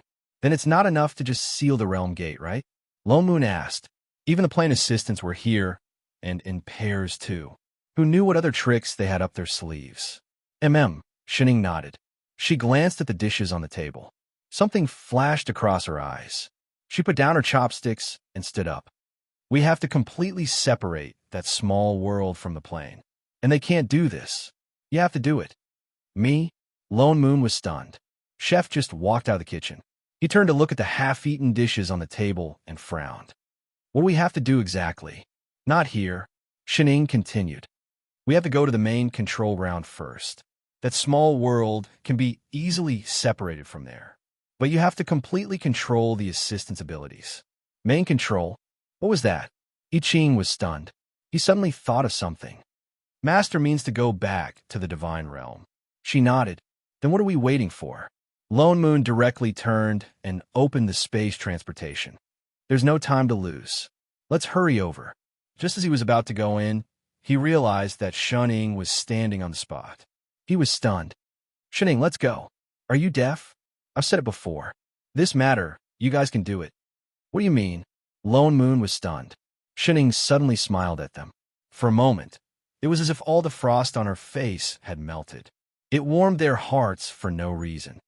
All the best, boyfriend, Father Niel. After saying that, she fell to the ground without any warning. Master, Shuning. Their expressions changed. They both reached out to catch the person who collapsed. Their faces were filled with the same panic. What happened? Lone Moon carefully examined the person lying on the bed. He found that she was the same as before. There was nothing wrong with her body. She just fell into a deep sleep without warning. She was clearly fine just now. Master forcefully used her ability to save us. I Ching clenched his fists so tightly that fresh blood seeped through his fingers, but he did not notice it. I thought I could make it in time.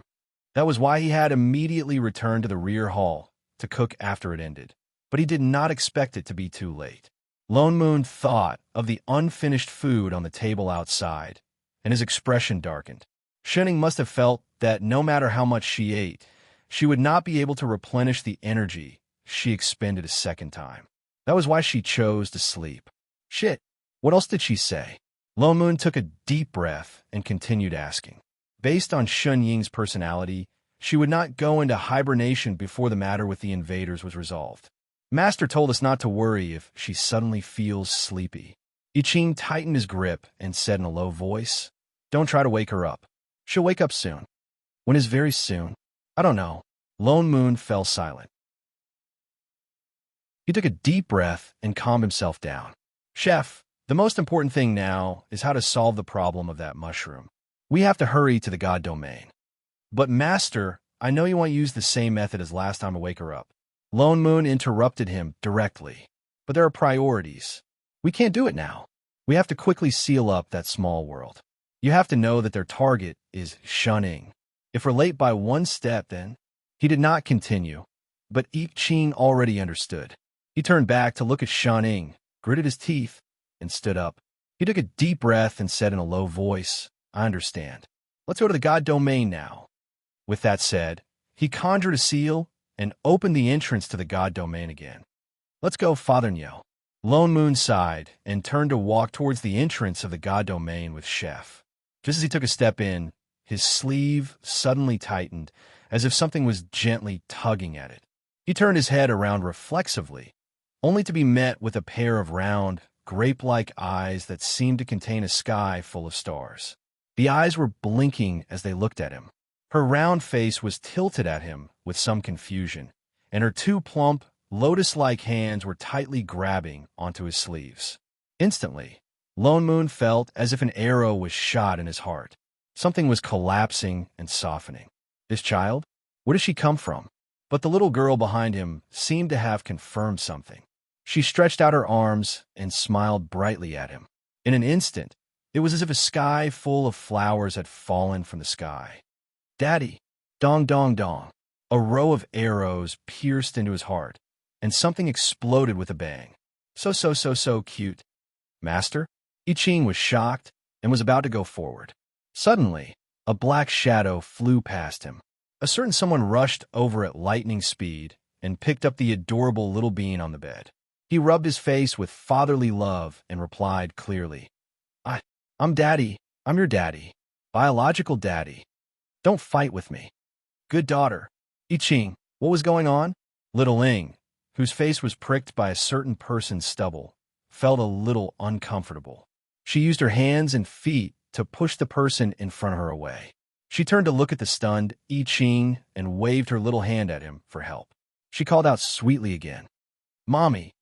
I Ching Lone Moon Shunning shrank again, and it was the kind of shrinkage that caused a fracture. Then I Ching realized that Father Nyo had gone crazy. In the past, whenever he looked at Shunning, he would find her an eyesore and would die if he didn't complain. Now he was simply a doting demon, like a nanny, lying on the ground with his butt up to coax someone. He didn't even care about proper business, and the kind that couldn't be chased away. Especially the tone of his voice, it was full of ups and downs. "Little Ling, tell Daddy, how old are you?" Little Bean, who was sitting on the bed, was stunned. She stretched out her two little paws and began to count seriously. She stretched out one finger on the left and one on the right. After a while, she slowly stretched out another finger, and in the end, she had 3 fingers. Then she looked left and right, then happily raised both hands and gestured 3. 3 years old. Little Ing is 3 years old. Lone Moon felt like his heart was shot by another arrow. He was about to become a hedgehog. So cute. He finally understood why Shan Jing had become a sister complex. With such a cute sister, he also wanted to kill all the bastards who got close to her. "Come, let Daddy hug you." He couldn't help but stretch out both hands.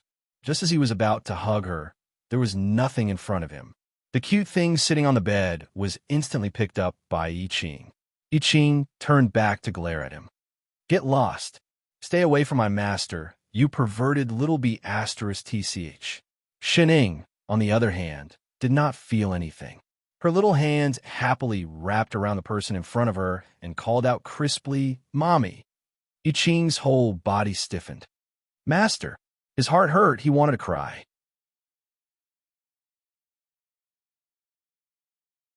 Chapter 428. Seeing that a certain hopeless daughter complex had completely deviated from the main topic, I Ching sighed and turned to sit in front of the chair in front of him. He placed the little person in his arms on his lap and asked in a low voice, "Master, do you remember anything?" Little Ing was stunned, as if she completely did not understand what he meant, her big round eyes blinking. I Ching looked at her attentively for a long time, but completely did not see any familiar information from that pair of eyes. Xining, on the other hand, felt a little wronged under his gaze. After a while, she directly handed over the immortal boat that Lone Moon had just given her to play with. It was clearly written in her eyes, "If you like it, then let's play together. Forget it, forget it." Father Nio's heart instantly ached, and he interrupted Chef's question.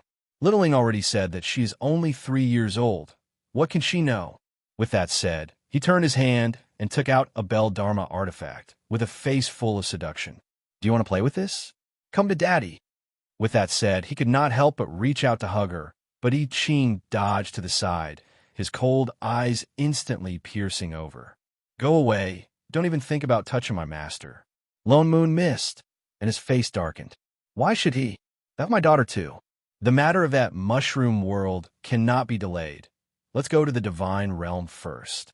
To prevent him from continuing to snatch, I Ching changed the topic. "Master can't leave people in her current state. I'll bring her along." With that said, he directly opened the teleportation door and walked in. "Wait, I can carry her in too." Damn Chef, if he had known earlier, he would not have spoken up for him. My daughter, in just a blink of an eye, the three of them had already arrived at that familiar place. Only that in the past, what they saw was a sky full of stars. Now what they saw was a golden tree that covered the sky and sun. I Ching looked at the plain tree in front of him, then at the person in his arms. For a moment he felt a little awkward. On the other side, Lone Moon had already conjured a thick carpet and laid it out in a familiar manner.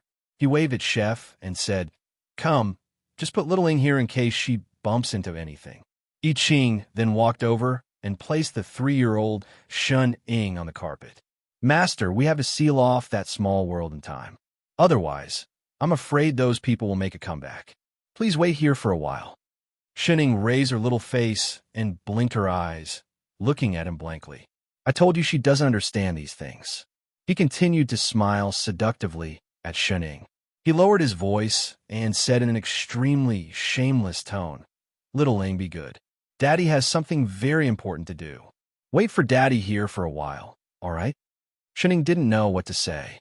Instead, Lone Moon rolled his eyes at Shining. Little Ing understood this time and nodded hard. "All right, Little Ing will be good." As he spoke, he turned around and hugged the temporary little immortal boat in his arms. He sat down on the carpet and gave Lone Moon an "I'm very obedient" smile. Dong dong. Lone Moon felt as if another arrow had pierced his heart. He couldn't help but want to hug the cute thing in front of him. "How about Daddy can hold you and cast a spell?" "Oh." Before he finished speaking, I Ching's mouth twitched. With a cold expression, he grabbed a certain seriously stupid person and turned to leave. "Wait a minute, Chef. Little Ing, Daddy will be back soon. Wait for me. Wait for me." I Ching dragged him all the way to the plane tree. He only let go when he reached the bottom of the tree. He pointed to the red mushroom on the tree that seemed to be even brighter than before. "Proper business." "Got it." Lone Moon rubbed his neck that was hurting from being pulled. After leaving the range of Little Ying's cuteness, he returned to his normal mode. However, he couldn't help but turn back to look at the figure behind him who was focused on playing with the little immortal boat. From time to time, he would wave his hand and give a silly, fatherly expression, not caring whether the other party responded or not. It's decided. After settling the matter of the small world, he would urge Lan Hua to refine 100 Dharma artifacts to make toys for Little Ing. How could his daughter, Nio Huayun, only have one toy? A while later, this mushroom is different from other small worlds. How can we completely seal it? Lone Moon asked in a low voice. Master said that we can do it with our power. I Ching also frowned and guessed. What he means is that we need to use the assistant seal. Then let's use the assistant seal and try casting the sealing array, Lone Moon suggested. I Ching nodded. The two of them activated the array at the same time. At the same time, they touched the assistant seal in their bodies. Instantly, they felt a huge surge of power surging out. They refined this power into an array and then moved towards the position of the mushroom. In the next moment, two golden spots of light appeared on the left and right of the mushroom. They slowly formed the shape of Dharma talismans and began to expand. Countless Dharma talismans lit up in the surroundings. Finally, they formed two semicircles and moved towards the mushroom. They watched as the two semicircles were about to completely encircle the small world. Suddenly, the Dharma seal shook. As if it couldn't hold on any longer, the originally golden array flickered, as if it couldn't hold on any longer.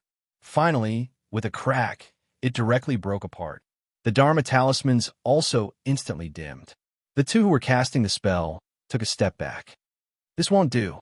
Lone Moon pressed one hand to his chest, suppressing the roiling blood in his chest. He shook his head and said, "This is an entire small world. Even if the two of us join forces, it will be very difficult to completely encircle it." I Ching frowned. They wanted to be like the god fiend who sealed the outside world. They wanted to seal off this small world. They didn't think that it would be so difficult. Even if they used the assistant seal, they still couldn't completely cut off the connection between the small world and the plane. "Chef, I feel that even if this method succeeds, it might not work." Lone Moon thought about it and said with some worry, although he used this method to completely separate the outside world back then, it actually still belongs to this plane. But in essence, it still belongs to this plane. Otherwise, Shunning and we would not have been able to enter so easily. Let's think of another way. I Ching's frown deepened. He said in a low voice, "But this is a small world that originated from the plane. Apart from the sealing array, what other method can we use to separate it from the plane?" Lone Moon also fell silent. Although there were many spells in the world, apart from this array, there was indeed no more suitable one. How could they completely pluck this mushroom from the tree? "Mommy," the two of them hadn't thought of a specific method when suddenly a soft voice came from beside them. I Ching's sleeve suddenly sank. Suddenly, someone gently tugged on it. "Master!" They didn't know when, but Littling suddenly walked over from the carpet. She was looking up at him with her grape-like eyes, looking a little aggrieved. I Ching felt his heart soften. He had an urge to hold the whole world in front of her. What's wrong?"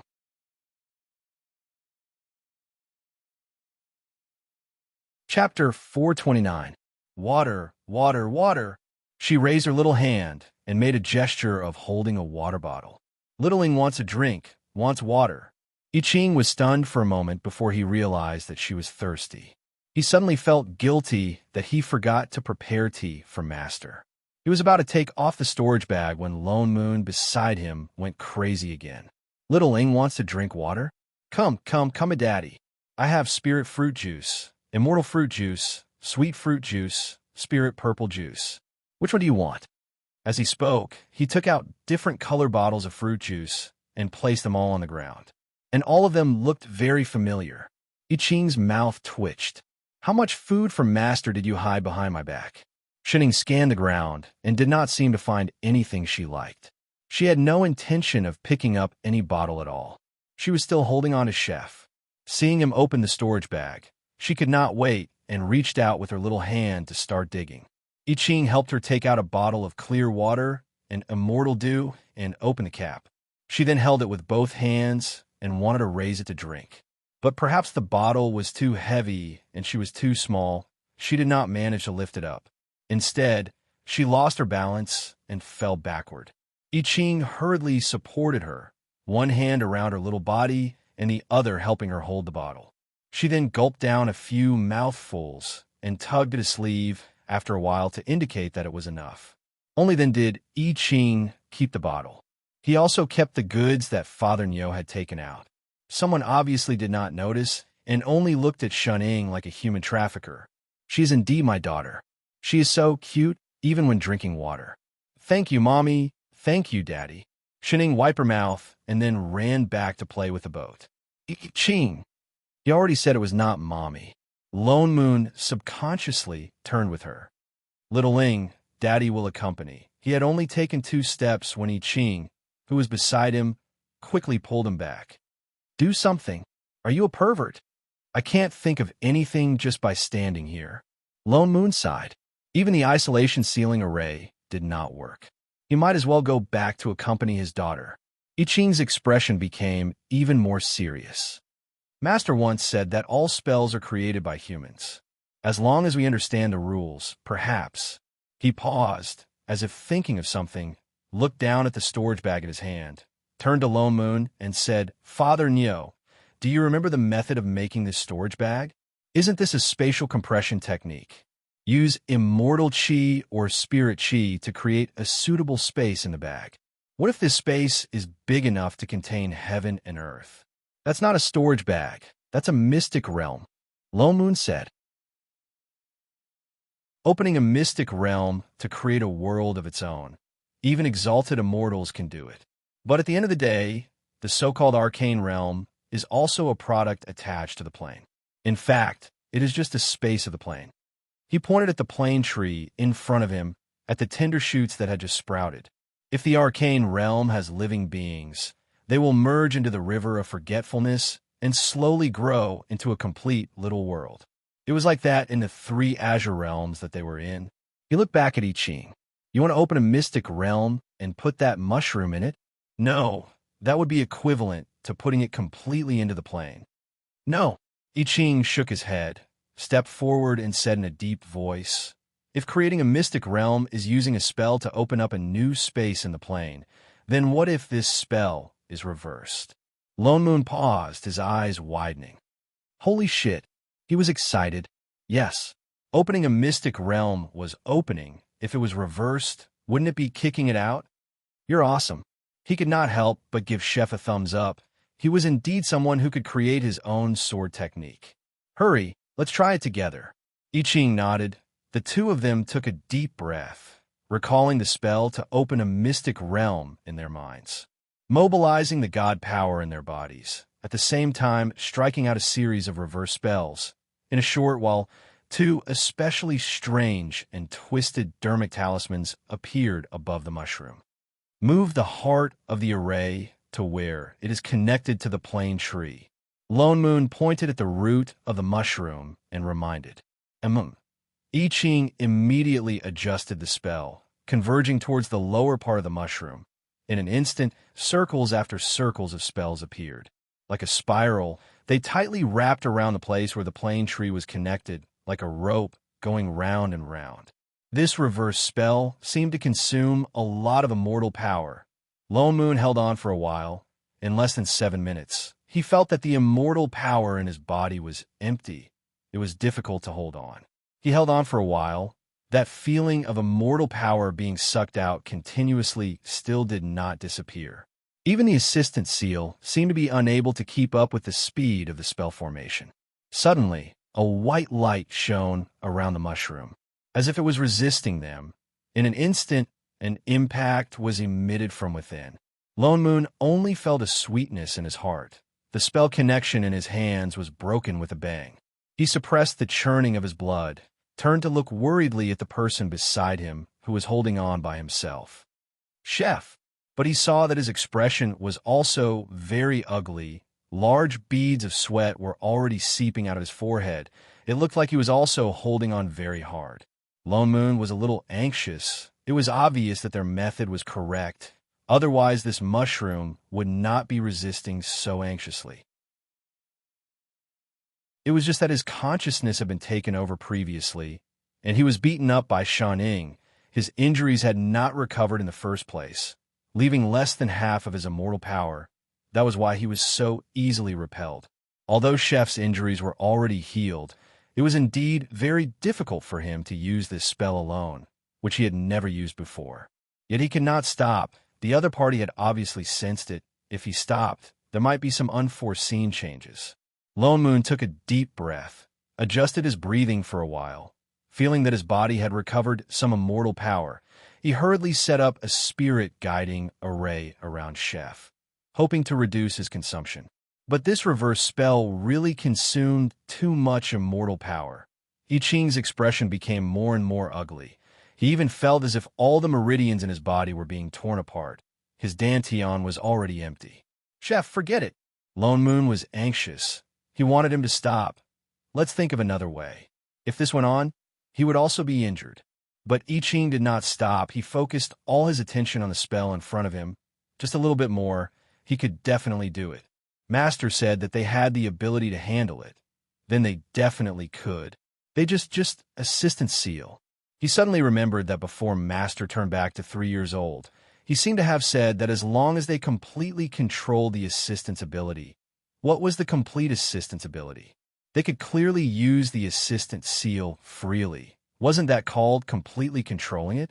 He subconsciously closed his eyes, sinking into his sea of consciousness. In front of him was completely white. Only 2 beads, one gold and one red, floated in the sky, like the sun and moon hanging high up in the sky. That was his dragon phoenix essence core. Other than that, there was nothing else.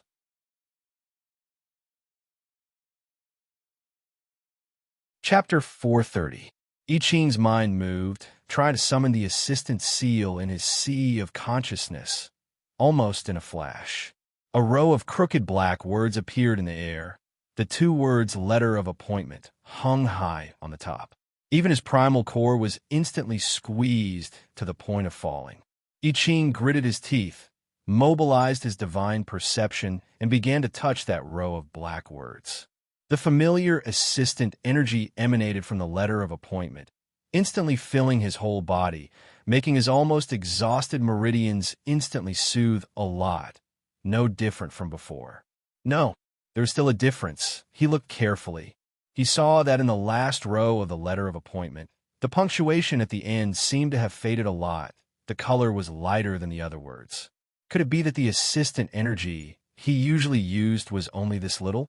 His heart sank, and he no longer had any scruples. His divine sense directly headed towards those characters in the air. For a moment, an astonishing amount of energy instantly burst out. The black characters in the air instantly seemed to be splashed with thick ink and instantly dyed the entire sea of consciousness. The originally snow-white sea of consciousness instantly darkened. Only the 2 primordial cores below were still shining. At the same time, the huge energy washed his body. His whole body seemed to be about to explode. "Chef, what's wrong with you?" "Shit, don't scare me." Looking at the person who suddenly began to vomit blood, Lone Moon got a fright. "I already said stop. What's wrong with you?" I Ching could not hear Father Nyo's voice at all. The entire sea of consciousness was about to explode from the rising energy. He took a deep breath, gritted his teeth, and desperately mobilized the primordial core in the sea of consciousness. According to the usual cultivation method, began to circulate. Master said that every plane was different. This was an immortal spirit plane, so the existence of all the planes appeared in the form of immortal spells. That assistant seal should be the same. The primordial core revolved faster and faster, as if directly driving all the aura around. In less than a moment, the originally still rising energy began to gather towards the middle of the primordial core, and the speed was getting faster and faster. The feeling of exploding in his body also slowed down. The 2 primordial cores each performed their duties, revolving in the same direction, one gathering the black gas formed by the assistant seal, the other gathering the white that originally existed in the sea of consciousness. A moment later, the assistant seal on the letter of appointment was gone. What was left were 2 inner dawn that were spinning non-stop, as well as a black and white Tai Chi pattern that was clearly visible and separated from each other. At the same time, he felt that his originally exhausted meridians were instantly restored to their original state. His whole body had never felt so relaxed. In a flash, it was as if everything in the world was in front of him. His empty sea of consciousness also changed. A golden plane tree that was exactly the same as the divine territory appeared in the middle. Only then did he open his eyes. "Chef!" Lone Moon paused. He looked at the person who looked like he was in pain a moment ago, but now seemed to have recovered completely. Somehow, he felt that he was different from before. The aura on his body carried an indescribable pressure, causing him to subconsciously take a step back. I Ching was also a little confused. So this was the real assistant. He turned to look at the person behind him. Father Nyo. Before Lone Moon could react, I Ching suddenly raised his hand and pointed at his forehead. An unfamiliar energy entered his body, and he felt his whole body lighten. The injuries caused by Shun Ying healed in an instant. His damaged divine perception was also healed, and even his depleted immortal force was replenished. Holy shit, you're a god now, aren't you? Lone Moon looked at his own hands in disbelief. He subconsciously touched his face. Even the bun on his face was gone. He became the nation's handsome father again. He wanted to go and show his daughter his original appearance. He subconsciously wanted to turn around, but was pulled back by I Ching, who saw through him. Come back. The corner of I Ching's mouth twitched. Look inside the sea of consciousness and completely refine the assistant seal. That is the true power of an assistant. Refine. Lone Moon was shocked. The thing needed to be refined? He had never thought of it that way. He looked at him in surprise. Thinking of the terrifying ability that he suddenly had, he immediately understood. He immediately closed his eyes and entered the sea of consciousness. With Chef's prior reminder, Father Nyo's actions were even faster. In less than 2 minutes, he opened his eyes. The aura on his body also changed instantly. It was exactly the same as Chef's. Wow, this is a little too awesome, isn't it? Lone Moon looked down at himself in disbelief. So a plain assistant was actually this awesome? He suddenly thought of Shun Ying tearing the realm gate with her bare hands and splitting the sea with one sword. Her special skills that scared people to death. He suddenly felt that the current him could do it too. His eyes darkened. He turned to look at the small world in front of him that was still bound by the spell. His eyes turned cold. He turned to look at Chef beside him and said in a low voice, "Kill that little mushroom." With that said, the two of them reached out at the same time. They grabbed at the void and swung their hands. The mushroom that couldn't be plucked off previously was plucked out like a radish and flew out of the plane tree. Seeing that it was flying further and further away, I Ching suddenly conjured a seal. Instantly, blue light flashed around the floating mushroom. 4 transparent blue lights connected to form a box shape, locking the entire small world inside. The mushroom stopped 3 to 4 meters away from the plane. What are you doing? Lone Moon didn't quite understand. Why don't you just let it float into the chaos and disappear? Anyway, it was expelled from their plane. Master only asked us to seal it out of the plane. She didn't ask us to destroy this small world directly. I Ching said in a low voice. I think she must have other intentions. Lone Moon nodded. He glanced at the floating mushroom again. Forget it. Anyway, those invaders couldn't invade other small worlds for the time being. The matter was finally resolved. He could also heave a sigh of relief. What was more important now was Little Ling. He suddenly turned around. His originally serious face changed instantly. A smile like that of a nanny father hung on his face. Daddy is back. Get lost. Little bitch. Don't even think about touching my master. Everyone in Invincible Sect deeply felt that Elder Lone Moon was sick. In one night, he seemed to have contracted a "I'll die if I don't show off my daughter" disease. And it was the kind that couldn't be cured. Ever since he came back from the immortal demon border, he brought back a little girl from somewhere. He swore that she was his daughter. Since then, his temperament changed greatly. He no longer urged the disciples to cultivate, earn money, and work. Every day, he would carry the child and wander around the sect. Whenever he met someone, he would show off. Little Hong, come take a look. This is my Little Ling. How is she? Super cute, right? My daughter. Little Bai, this is my Little Ling. She's the most adorable in the universe. My daughter. Is she cute? Little Black, come, let me take a look. My Little Ling, you can only take a look. My daughter is cute, right? You and Little Hong have to work hard. Ha ha. Hey, who's that? Let me introduce you. This is Little Ling. How is she cute? My daughter. In one day, almost every disciple was stopped by him at least once. Yet before everyone could see the child in his arms clearly, he turned and walked away like a baby. It was as if he would lose a piece of his flesh if he let others take another look. The entire Invincible Sect was dumbfounded. not to mention the fact that they did not even see what the child looked like. Elder Lone Moon was still single. He did not even have a female cultivator close to him. The only one he had, Yu Hong, was married to Little Black. Where did he get such a daughter? Then the question was, who was the child's mother?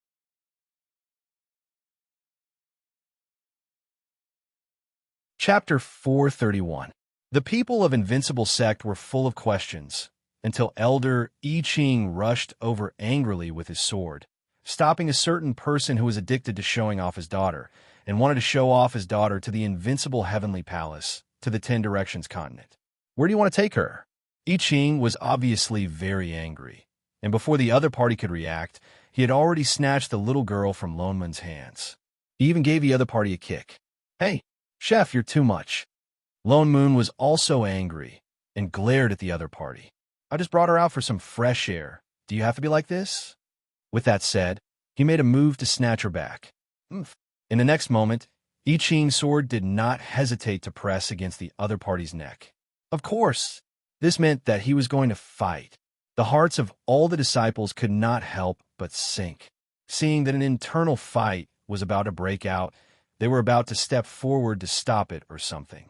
But suddenly, they heard the little girl in I Ching's arms, who had been quiet all this time, let out a soft and cute voice, as if it was mixed with honey. Mommy, everyone, what? In the next moment, 2 lotus root-like little hands reached out from the wide cloak and wrapped around I Ching's neck. Little Ing is hungry, eat, eat. In an instant, the originally tense atmosphere froze, and I Ching directly put away the sword in his hand, turned around, and flew in the direction of the back hall with the person in his arms. Wait, let me feed. Lone Moon also hurried to follow, and in a short while, the two disappeared one after the other, as if the tit-for-tat just now had never happened, leaving behind a dumbfounded crowd. Did they hear wrongly just now? That child called Elder I Ching. Lone Moon and I Ching. All the disciples' faces twitched, as if they had been struck by lightning. Didn't Elder I Ching never leave Sectmaster half a step? Even if he had any intentions, it should be towards Sectmaster, who would have thought that it was originally Elder Lone Moon. And without saying a word, he had a daughter. Could it be that Sectmaster suddenly went into seclusion to avoid suspicion? All the disciples of the sect were stunned. They suddenly felt that they had discovered something incredible. Lone Moon felt that the way the disciples looked at him recently was strange, especially when he appeared with Chef. Everyone had a look of excitement and speechlessness on their faces. Lone Moon couldn't help but wonder if this month's salary was given to the wrong person.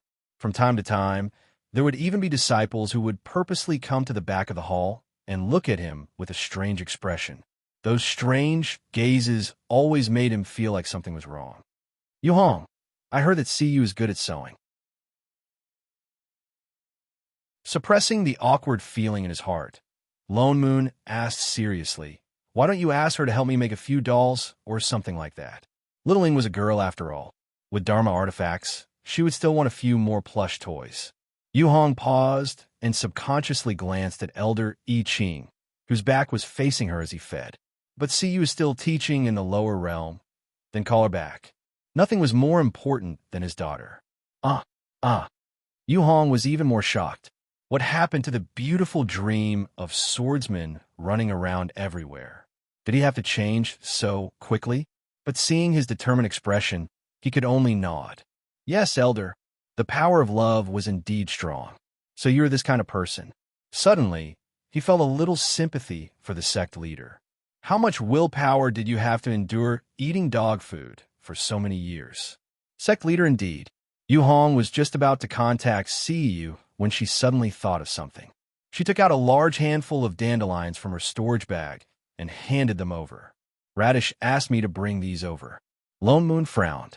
Didn't I say that Shun Ing is in seclusion? Why did it send these over? No, Yu Hong hurriedly explained. It said that these are for you. Me? Lone Moon's eyes widened. Did Radish grow worms recently? In the past, apart from Shun Ing, no matter how others tried to persuade him, he would not even bother to open a single dandelion. Now, he actually took the initiative to send it over. Yes, yes, yes. Yu Hong nodded vigorously. It said that I gave it to you when I got married, so you have to make up for it too. Ah, Lo Moon hesitated.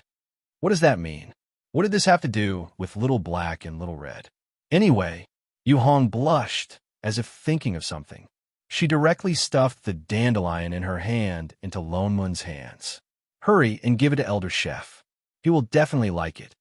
Chef, was this dandelion for Chef or for him? Then Disciple will go and look for CU first. Yu Hong had no intention of explaining at all. She glanced at a certain person in the house once more, then turned and ran. Wait, before he could ask clearly, Yu Hong ran all the way to the gate of the yard. She even turned back to give him a cheering gesture. In a short while, she disappeared without a trace. Lone Moon, what the hell? At winky face Lone Moon looked at the dandelion in his hand, then returned to the house in confusion. He turned and handed the dandelion to Chef. Here, why are you giving this to me? I-Ching leaned back in disgust. He had no intention of taking it at all. Didn't you ask Radish for it? Lone Moon was stunned. Yu Hong said that Radish asked her to send it over. She asked me to give it to you. What do I need this for? It can't be used for cooking. That's strange. He frowned. Radish, that idiot, suddenly changed his ways. Didn't he always refuse to blossom for anyone other than Shining? Chef's expression darkened. He looked down at Little Ing, who was obediently opening her little mouth and waiting to be fed. Father Nyo, did everyone discover something? Shun Ying's shrinking this time was different from the last time. Apart from being a little shorter, there was basically no big change. In addition, her presence was low, so no one noticed anything. But this time it was too obvious. Anyone who was not blind could see it. The matter of the mushroom world had just been resolved. In order to prevent any unforeseen events, they said that Shun Ying was in seclusion. I don't think so. Given the personality of the group of brainless fans in the sect, if they found out something happened to Shun Ying, it would be terrible. Lone Moon put the dandelion into his storage bag and turned to look at Little Ing, who was puffing her cheeks and eating at the side. His gaze softened. All his doubts were thrown out of his mind. He reached out to touch her little face, but was slapped away by Chef. Master is eating. Little bitch, don't even think of touching my master. Lone Moon glared at him unhappily. He could only settle for the next best thing. He moved a chair to sit beside Little Ing and watch her eat. Until she finished the last mouthful of rice in her bowl, he asked, Good daughter, are you full? Little Ying's big round eyes turned and finally fixed on him. Her cheeks puffed up quickly, and she swallowed the rice in her mouth. Only then did she reveal a sweet smile at him. She nodded and answered, I'm full. As she spoke, she even patted her little belly. Little Ing is so good. She's not picky anymore. So cute. Not at all like a certain deceitful person who didn't like spicy food and didn't eat coriander. Then Daddy will take you out to play. Digest your food, okay? With that said, he subconsciously reached out to snatch her away, but was slapped away by Chef again. She should take an afternoon nap. If I let you abduct Master out again, his name isn't I-Ching. Lo Moon looked at Little Ing. Little Ing seemed to be really sleepy. Her eyes started to blur, and her little head was even nodding. Then I'll carry her back. He was about to say carried her back to sleep, but I-Ching got up first and carried her. Little Ing rubbed her eyes and directly put her little head on his shoulder. She fell asleep instantly. Hey, Chef, you're too much. Lone Moon instantly said unhappily, You're not married yet. Your daughter is still mine. With that said, he took a step forward and was about to snatch her over when he suddenly heard a sleep-talking voice. It seemed to be filled with infinite grievance. There was even a faint sobbing tone. Both of them froze at the same time. Their hearts ached for no reason. Big sister, Lone Moon, I-Ching.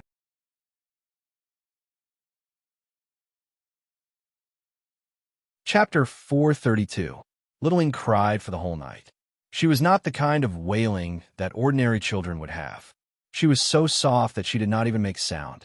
Only a few drops of tears fell from her eyes from time to time, soaking the little pillow on the bed. She was completely unconscious of her sadness.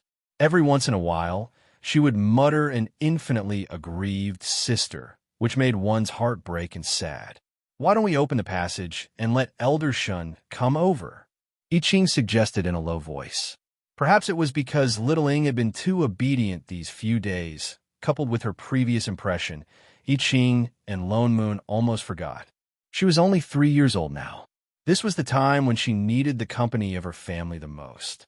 No matter how good and meticulous they were to her, they could not compare to the weight of Shunjing in her heart. Lone Moon also frowned, but Shining said before that she sealed the plain passage to prevent Shunjing from chasing after us in anger. You also know her sister's temper. How can we stop her? By then, not only us, I'm afraid the whole plane will. Even if it's just to contact her, let Master take a look. I Ching looked back at the house and could not help but continue. Master is too pitiful.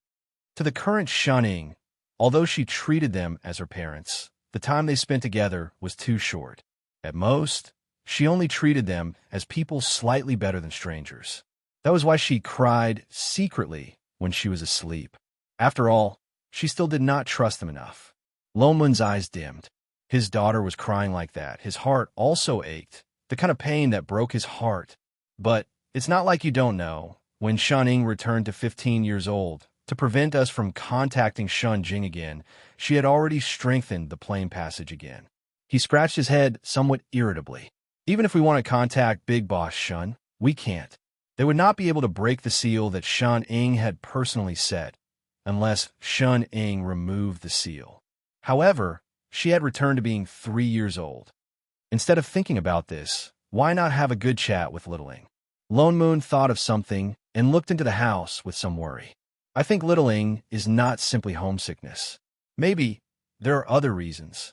Otherwise, she would not be fine during the day, only to miss her sister when she fell asleep. It didn't seem like he was simply homesick. It was more like he had hidden it for a long time, so he subconsciously shouted it in his sleep. I Ching frowned. Naturally, he could tell that as well. Little Ing had a little secret in her heart. After all, she was only 3 years old. No matter how smart she was, she could easily see through it. For so many days, she had never mentioned Xinjiang. It was as if she was intentionally avoiding her. This might be a knot in Master's heart, but I'm afraid that even if I ask, she might not tell me. That depends on how you ask. He was experienced in coaxing children. Lone Moon thought about it and directly conjured a seal. His figure changed, and in a short while, he became half a length shorter. Even his appearance changed completely. In an instant, she transformed into Shun Jing's appearance. Didn't she miss Big Sister? I'll become like this. Can't you just coax me a little? Why did he suddenly feel that his eyes were burning? You're lying. Hooey, I'm doing this so that Little Ing won't be sad anymore. How can it be called lying? At most it's called cosplay. You don't understand. Lone Moon directly looked at Shun Jing's face and glared at him. He even flipped his long hair in a serious manner and gave him a look that said, "Be smart and don't wear your clothes later." He kept feeling that ever since Master returned to 3 years old, a certain person kept breaking the limits and becoming crazier and crazier. Little Ing is awake, feeling the movement in the house. Lone Moon immediately pushed Chef and gave him a look.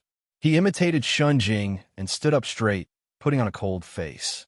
Indeed, in a short while, a little figure swayed out of the house. She seemed to be still not awake. As she rubbed her eyes, she walked in the direction of the two. Mama! She took small steps and swayed to Chef's side. She raised her little hand and made a hugging gesture. I Ching hurriedly carried her up. She tilted her head and obediently rested her little head on his shoulder. Her eyes narrowed, as if she only just saw Xinjing at the side. She was instantly stunned, and her eyes widened. Lone Moon subconsciously wanted to give her a smile, but he forced himself not to.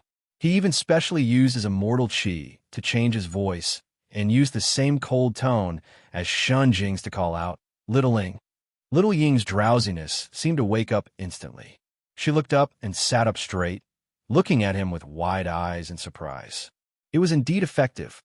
Lone Moon was secretly delighted. He continued, "Little Ing, now you papa." Before he could finish, Shunning blurted out, exposing his disguise in a second. "Huh?" Little Ying's eyes lit up like little stars.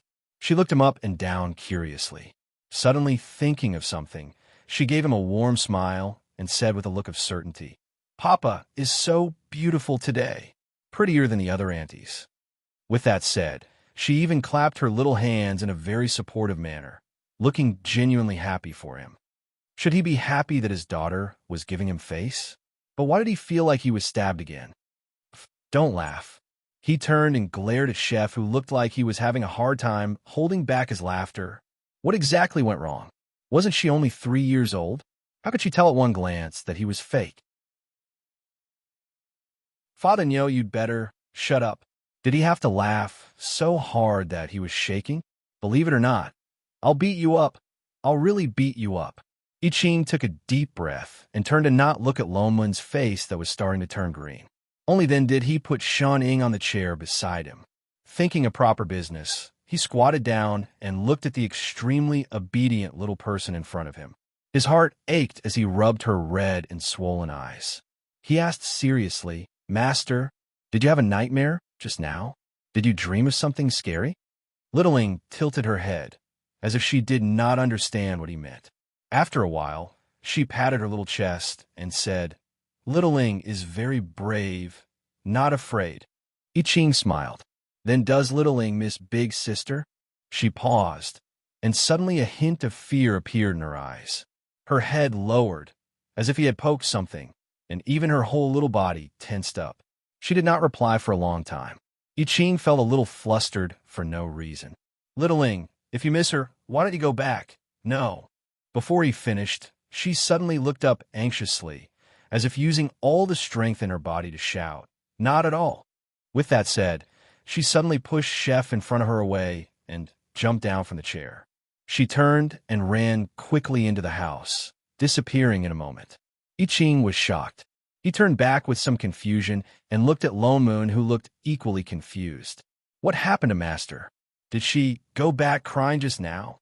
Their expressions changed, and then they chased after her. When they pushed the door, they found that it would not budge. "It's locked." I Ching subconsciously wanted to conjure a seal to cast a spell, but Lone Moon suddenly grabbed his hand. "Wait!" His expression darkened. "I'll go. Little Ying is different from other children."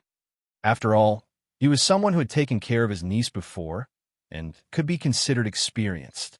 I Ching hesitated for a moment before retracting his hand.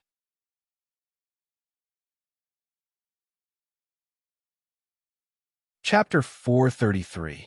Lone Moon did not use sorcery to open the door, but directly turned into a wisp of smoke and floated in through the window.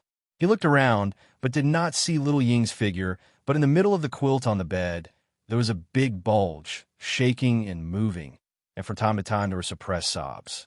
Lone Moon's heart ached, and suddenly had the urge to go out and beat Chef up, bastard. What did he just say to my little princess? He clenched his fists by his side and suppressed the urge to rush over and hug her.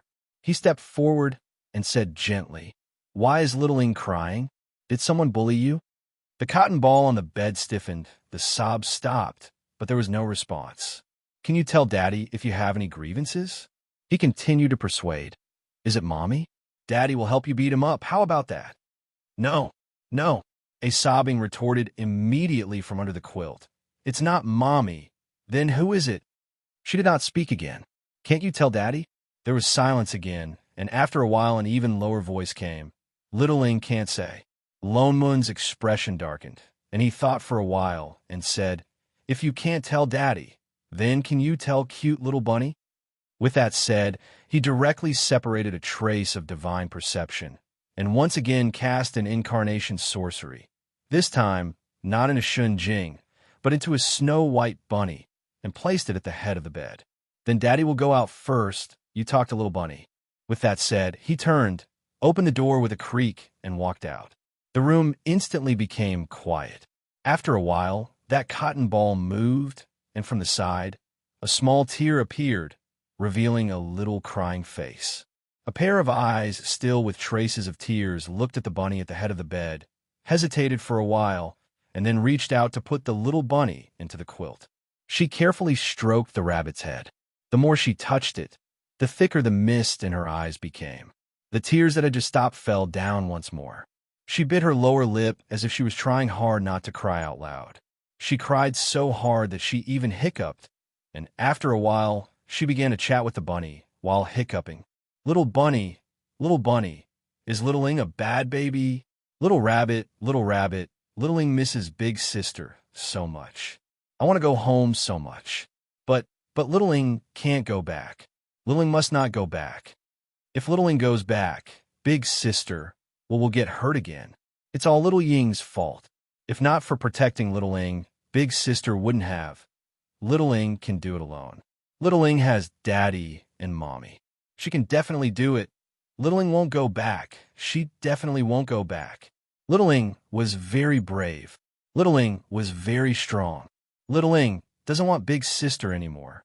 She tried her best to hold back her tears and clenched her small fists. Her voice became heavier and heavier, as if she was cheering herself on. It was so sensible that it broke one's heart. It was as if she was forcing herself to grow up. Outside the door, Lone Moon, I Ching, 3-year-old Shuning. What exactly did she experience? To be able to force herself to leave at such a young age to protect her own family. No wonder she was completely different from the last time. She accepted him and Chef so quickly, even when they didn't explain who they were. No wonder she didn't mention Xinjing even once these few days. No wonder she was so obedient and sensible, unlike other children. It seemed like she knew from the start that she was no longer in the world before. So it didn't matter who they were. What was important was that she felt that she had successfully brought Xinjing away from danger. This was the only thing that the 3-year-old Shuning felt she could do for the sister she loved the most, even if she had to leave her. Master, I Ching felt a sharp pain in his heart. He felt like he couldn't breathe. He turned and wanted to go in. Lone Moon couldn't help but turn and push the door. Damn it! Xinjing must have won some universal prize to be able to pick up a sister like Littling. The two of them were about to push the door open when suddenly the whole ground shook. There was a sudden roar around them.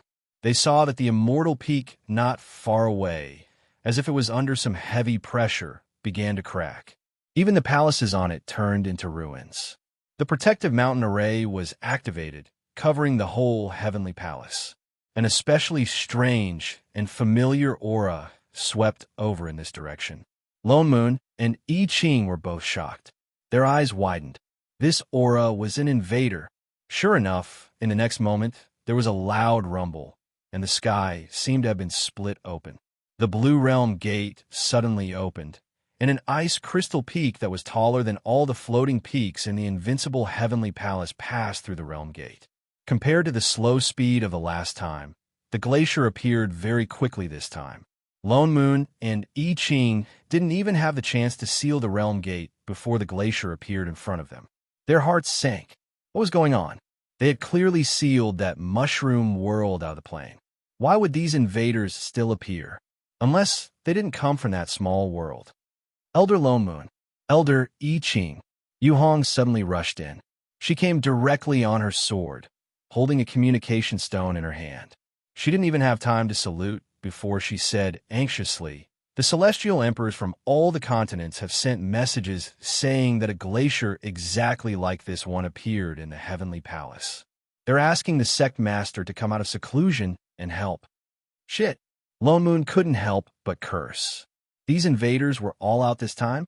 They were actually from all the continents' heavenly palaces. Where did they come from? They should have come along the river of forgetfulness. I Ching suddenly said. What? Lone Moon was shocked. I Ching gestured for him to look inside his sea of consciousness. Lone Moon hurriedly closed his eyes to take a look. On the plane tree that was originally golden in his sea of consciousness, white lines suddenly appeared. Like meridians, they covered the entire tree and even extended to every branch and leaf. These were originally the positions of the river of forgetfulness. Now it had turned completely white. Short. Lone Moon suddenly remembered.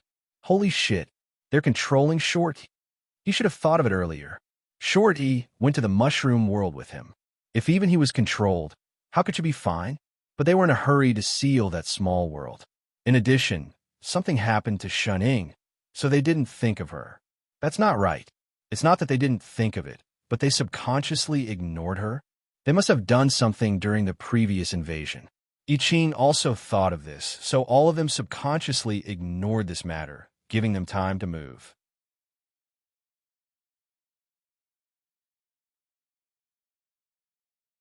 Chapter 434.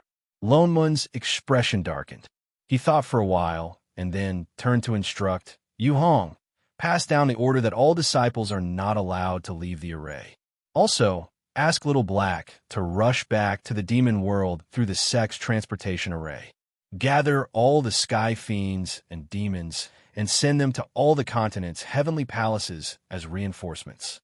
He knows what to do. Then ask Lan Hua to strengthen the protective mountain array with demonic chi and cover the sky from the sun. Yu Hong understood immediately. Yes, Elder. With that said, she flew out on her sword again. The glacier outside the heavenly palace seemed to grow bigger. The ground shook even more violently. There was a faint rumbling sound in the sky, but there was no sign of anyone. It was obvious that the other party was already attacking the protective mountain array. Master, I-Ching thought of the person in the house. His heart sank. He turned and rushed in. He carried the person on the bed whose tears had not yet dried. He turned and opened the passage to the divine realm. He put Little Ing on the thick carpet before squatting down and hurriedly said, Master, be good and wait here. No matter what happens, don't go out by yourself, okay? She seemed to feel something. She was very calm and nodded obediently. Okay. I-Ching got up. He was about to open the passage to go back when Little Ing suddenly reached out and tugged at his sleeve. Mother, will you come back for me? Of course. He nodded hard. Once things are settled, I will come for you immediately. Pinky promise. She raised her little hand eagerly to reach his finger. I-Ching's heart ached for no reason. He hooked her little finger and shook it. Pinky promise. Only then did she smile and return the rabbit to him. This is for Daddy. You have to come and get Little Ing quickly. Okay. I-Ching nodded. He looked at her again and opened the passage to go back. Almost at the same time he returned to the house. The rabbit in his hand turned into a wisp of divine perception and returned to Lonmun. Is everything settled? Lonmun turned to look at him. Yes. Yes. I-Ching nodded. His expression was unprecedentedly serious. Let's go. The flute in Lonmun's hand flashed and turned into a long sword. This is going to be a tough battle, and there would be no more reinforcements. He raised his head and looked at the sky that was filled with demonic chi. At this moment, there were already many figures that looked exactly like him. He directly flew out. I-Ching also summoned his immortal sword and flew up. The invasion this time caught everyone off guard. The entire river of forgetfulness was already under the control of these invaders. Their people had already invaded every small world in this plane. It was only a matter of time before they completely occupied and replaced it. This was a complete reversal of the previous situation.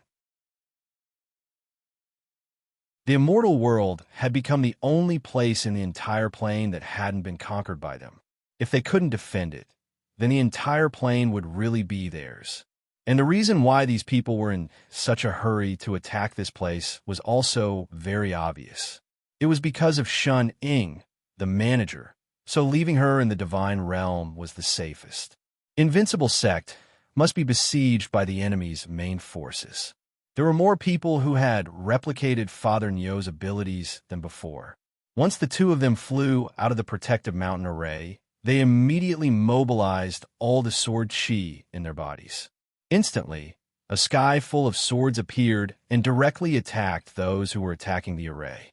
Thousands of immortal swords whistled past, and in a moment, a large number of familiar figures fell. In the next moment, more people surrounded them, as if there was no end to them. I-Ching's sword chi exploded from all over his body. He directly summoned his sword intent. In a moment, several white sword dragons rose into the sky and attacked in all directions. In the blink of an eye, they rushed through a large number of enemies. There are so many people, there must be a leader, Lone Moon reminded loudly. Behind him, I Ching frowned. He released his divine perception and scanned the crowd. Indeed, he found that there was an exceptionally different aura above the tall glacier. It was unexpectedly also somewhat familiar. Found it. He directly rushed in that direction. The other party seemed to know their intentions. They attacked even more fiercely. Some people even directly self-destructed near them. Lone Moon blocked the attacks from all directions while setting up a defensive array. To them, who had complete control of the assistant's abilities, the cultivation of these people could not cause too much harm to them. It was just that ants could bite an elephant to death. For a while, they could not break out of the encirclement. Lone Moon gritted his teeth and said in a low voice, "I'll block these people. You go over." With that said, he conjured seal with both hands. A Dharma spell with a soaring sword chi attacked directly in the direction of the glacier. Instantly, a passage was created. I Ching flew out directly without hesitation. In the next moment, a large number of figures appeared again. Lone Moon once again used his sword to block those people. Working together, they finally flew above the glacier. Before they could land, I Ching instantly felt a familiar sense of suppression. It was exactly the same as what he felt at the border of the immortal and demonic realm. It was as if all the abilities in his body were sealed. But this time, he already knew what it was. His heart sank. In his sea of consciousness, the Taiji diagram automatically rotated. In an instant, that strange pressure disappeared without a trace. He followed the path of that energy and counterattacked. In the next moment, he heard a cracking sound. Suddenly, a small crack appeared on the glacier under his feet. A voice filled with doubt suddenly rang out. A red figure suddenly appeared on the originally empty glacier. It was Shorty, whom they had not seen for a few days. She stood on the glacier with an unfamiliar smile on her face. She was clearly smiling, but the words that came out of her mouth did not have any warmth at all. In just a few days, you guys have actually grasped true power so quickly. I Ching's expression darkened. He said with certainty, "An assistant from a different plane?" The person's smile deepened. "It seems that my estimation was wrong. To get rid of you, I might have to spend more time." She raised her hand. Instantly, the glacier under her feet seemed to come alive. It turned into ice thorns and attacked I Ching. I Ching used his sword chi to cut the ice thorns. But the ice did not stop. Instead, it directly broke into many icicles. Once again, it covered the sky and the earth, and the strange and oppressive aura around them became even heavier. Faintly, there was a familiar aura. That was Shorty's reincarnation power. I Ching's attack speed became even faster. He kept cutting the ice thorns. But the more he attacked, the more ice thorns there were. As if they had a mind of their own, they prevented I Ching from taking a step closer to the other party. The abilities of your plane assistants really surprise me. They actually have such special abilities. The person in the middle laughed coldly. Unfortunately, I am not an ordinary assistant. Even if you have grasped true power, you can't hurt me, who has already experienced many planes. As he spoke, he raised his hand, and an even greater pressure attacked I Ching. The power seemed to surpass the plane, and it was so strong that even the surrounding space began to distort. Even Lone Moon, who was not far away, paused for a moment, and his body was instantly slashed by the spell. The invincible sex array formation beneath them was also broken. No matter how special you are, you can only become a part of our power. I Ching felt a sweetness in his heart. The Tai Chi diagram in his body rotated even faster. He took a deep breath and once again blocked the surrounding icicles. He could not lose. Master was still waiting for him. He gritted his teeth. The ability of an assistant exploded instantly. He directly caught the strange pressure that swept towards him. Red light flashed all over his body. A huge fire surrounded his body. There were streaks of white lightning in the fire. In the next moment, he turned around and instantly transformed into his original form. A huge golden dragon rose into the sky, but it was completely different from the previous dragon form. On the huge dragon's body, there was a pair of huge wings that looked like they were made of flames. They seemed to be burning something. With just a light wave of his hand, large swathes of true phoenix fire swept across the entire sky like wildfire. Everything in its path was instantly turned into nothingness. The overwhelming icicles in the surroundings disappeared in an instant.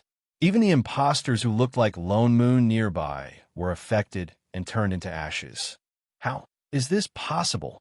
The assistant on the glacier finally had a different expression.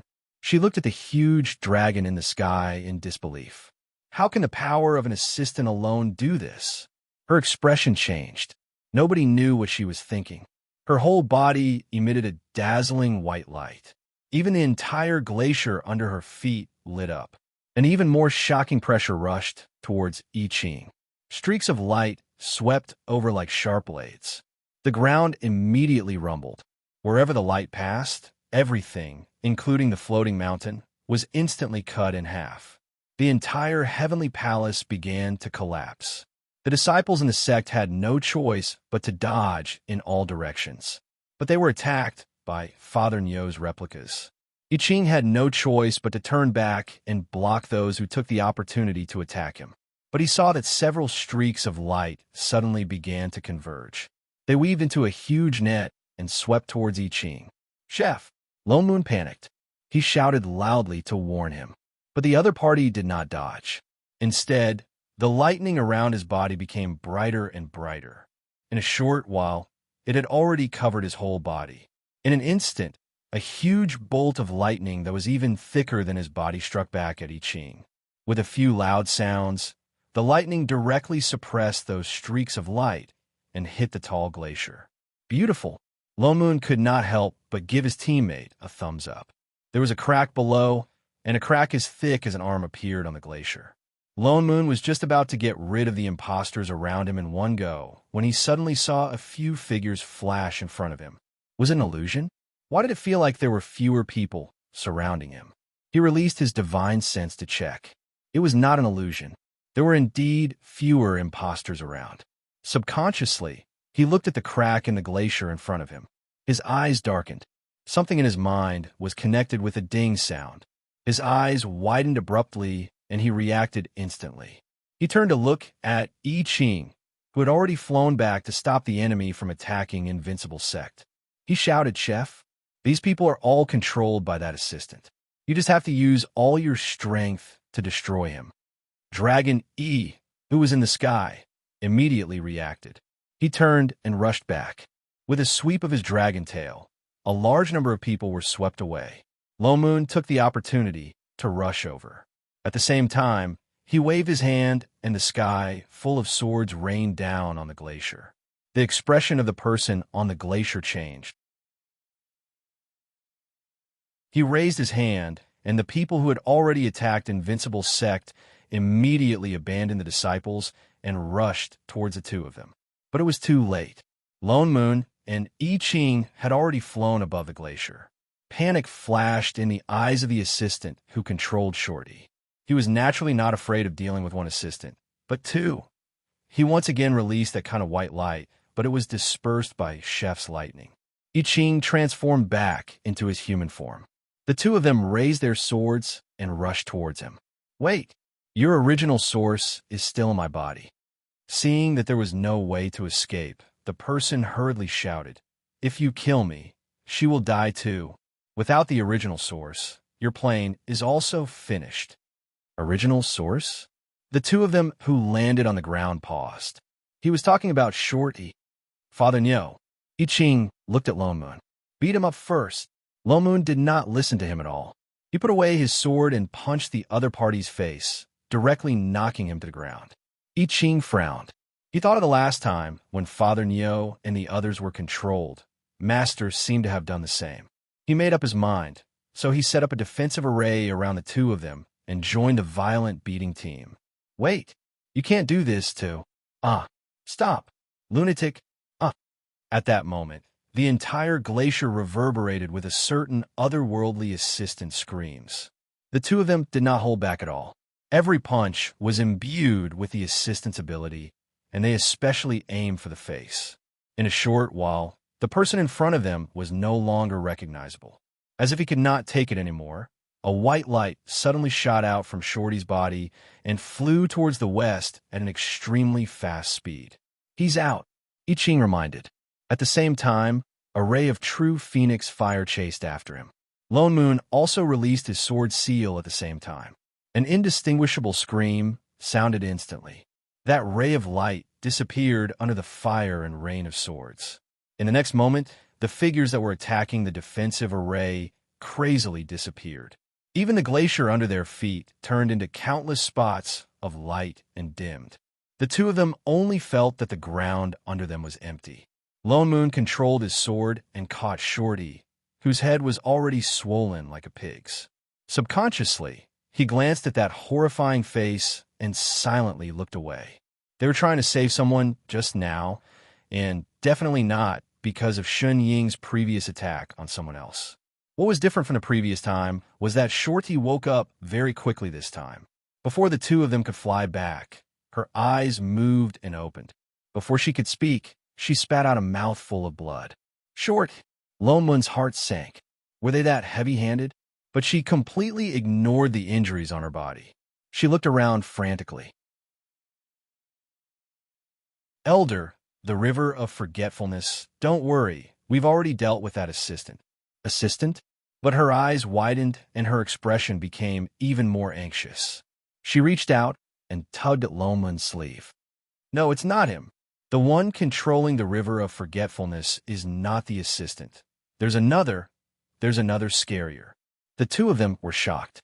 Scarier than the assistant? Could it be? The manager.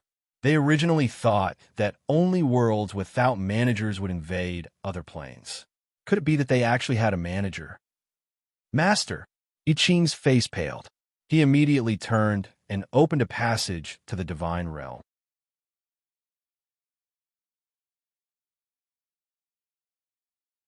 Chapter 435. Lone Moon cast a spell to send little Shorty back to the sect, and then followed them in. The scenery in front of them changed. In an instant, they were under the pitch-black night sky. They looked around and saw Shaning sitting on the carpet not far away, carrying a small immortal boat. Her eyes lit up when she saw them. The two of them heaved a sigh of relief and walked over. However, before they could heave a sigh of relief, an unfamiliar male voice suddenly sounded. "So you're hiding here." In an instant, an irresistible force swept towards them from behind. Lone Moon and I Ching were shocked. They hurriedly turned around with their swords, but they were still unable to block the force. They were sent flying by the force and landed heavily on the ground. In an instant, their chi and blood surged, and they spat out blood.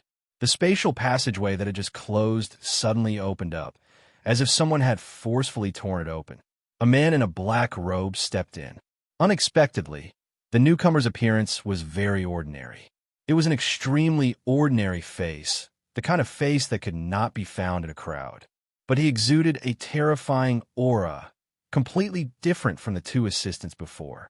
It was as if he was suppressed by an absolute level. They could not resist at all. This was the manager of a different plane. No wonder I couldn't find her even after searching the entire small world. "I have to thank you for leading the way. That's why I could find this place." The man laughed, looking at I Ching and Lone Moon mockingly. Their hearts sank. They were too careless.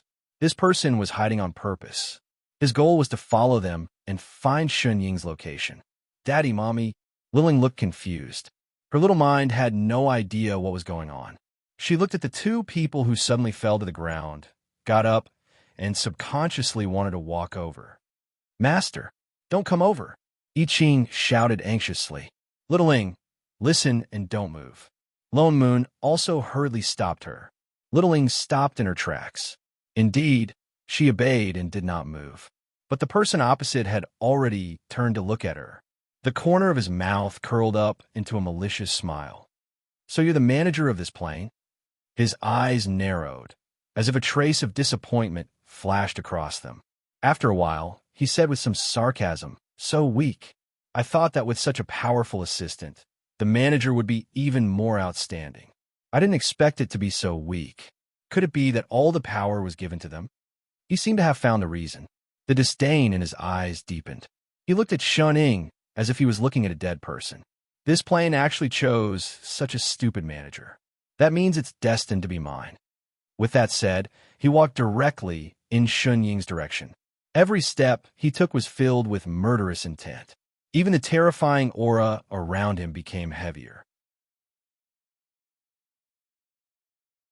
The entire divine realm seemed to be unable to withstand this kind of coercion. It began to shake. Even the plane tree in the middle was rustling, as if it had been sucked dry of all its nutrients. Master, I Ching used all the strength in his body to try and stop him, but he was completely unable to resist the increasing pressure on his body. He used all his strength to get up, but was once again pressed to the ground. He could even hear the sound of his inner core breaking. Master! Master! Shun-Ing! Lone Moon was also burning with anxiety, but there was nothing he could do. Not only his body, but even his primordial spirit felt like it was being crushed by someone. It looked like it was going to collapse at any time. Go! Shun-Ing! Littling still looked confused. As if sensing the current situation, there was more panic in her eyes. She subconsciously retreated, but completely did not know where to hide. She could only watch as the stranger in front of her got closer and closer. There was a strange smile on the corner of his mouth. In less than a moment, the other party was already in front of her. He raised his hand toward her. White light flashed in his hand. He was about to swing it at the defenseless Shun-Ing. I Ching's eyes widened. Boundless fear suddenly surged up and took over his whole body. There seemed to be something crazy surging up in his body, breaking some kind of restraint. There was a resounding sound. He did not know where the strength came from, but it directly broke through the suppression on his body. In an instant, it appeared in front of Shun-Ing and blocked the other party's attack. But the other party was, after all, the manager of a different plane. How could a mere immortal sword stop him? In the next moment, the immortal sword in his hand broke. The white light in the other party's hand instantly landed on I Ching's shoulder. Like a sharp knife, it cut down from his shoulder, directly cutting off his entire arm. Instantly, blood splattered everywhere. The person was stunned. As if he did not expect that the other party could break through his suppression, a trace of surprise flashed in his eyes. In the next moment, Lone Moon, who was beside him, also rushed over. In an instant, he summoned a rain of thousands of swords to attack the other party, forcing the person to retreat. Chef! He looked worriedly at the pale-faced person who had lost an arm. With a turn of his hand, the sky full of immortal swords once again attacked the person opposite him. But none of the swords hit the person opposite him. The person's figure flashed.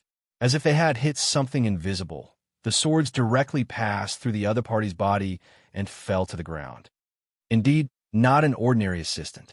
The person's cold gaze swept across the two of them.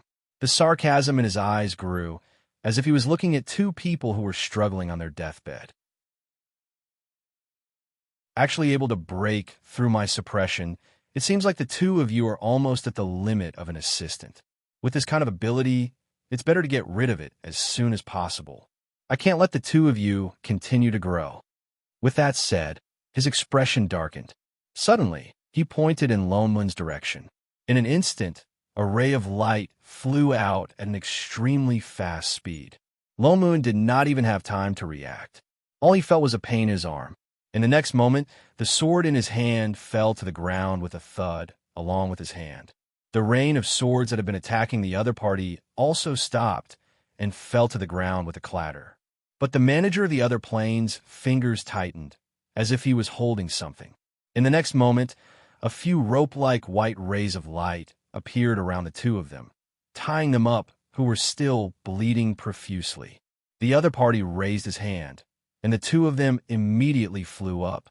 The light ropes wrapped around the two of them, tighter and tighter, and the huge pressure in the air became even stronger. The two of them were already covered in blood. The rays of light were like sharp blades that cut through their skin, sinking deeper and deeper. It was as if even their souls were being cut apart, and their consciousness was beginning to blur. Shun-Ing, who had not moved all this while, widened her eyes in horror. She looked up at the two people in front of her, and her body began to tremble uncontrollably. Even the little immortal boat in her hands fell to the ground. "Daddy, Mommy," she reached out her little hands, as if trying to pull the two of them, but she could not reach them at all. Instead, her hands were stained red by the two of them.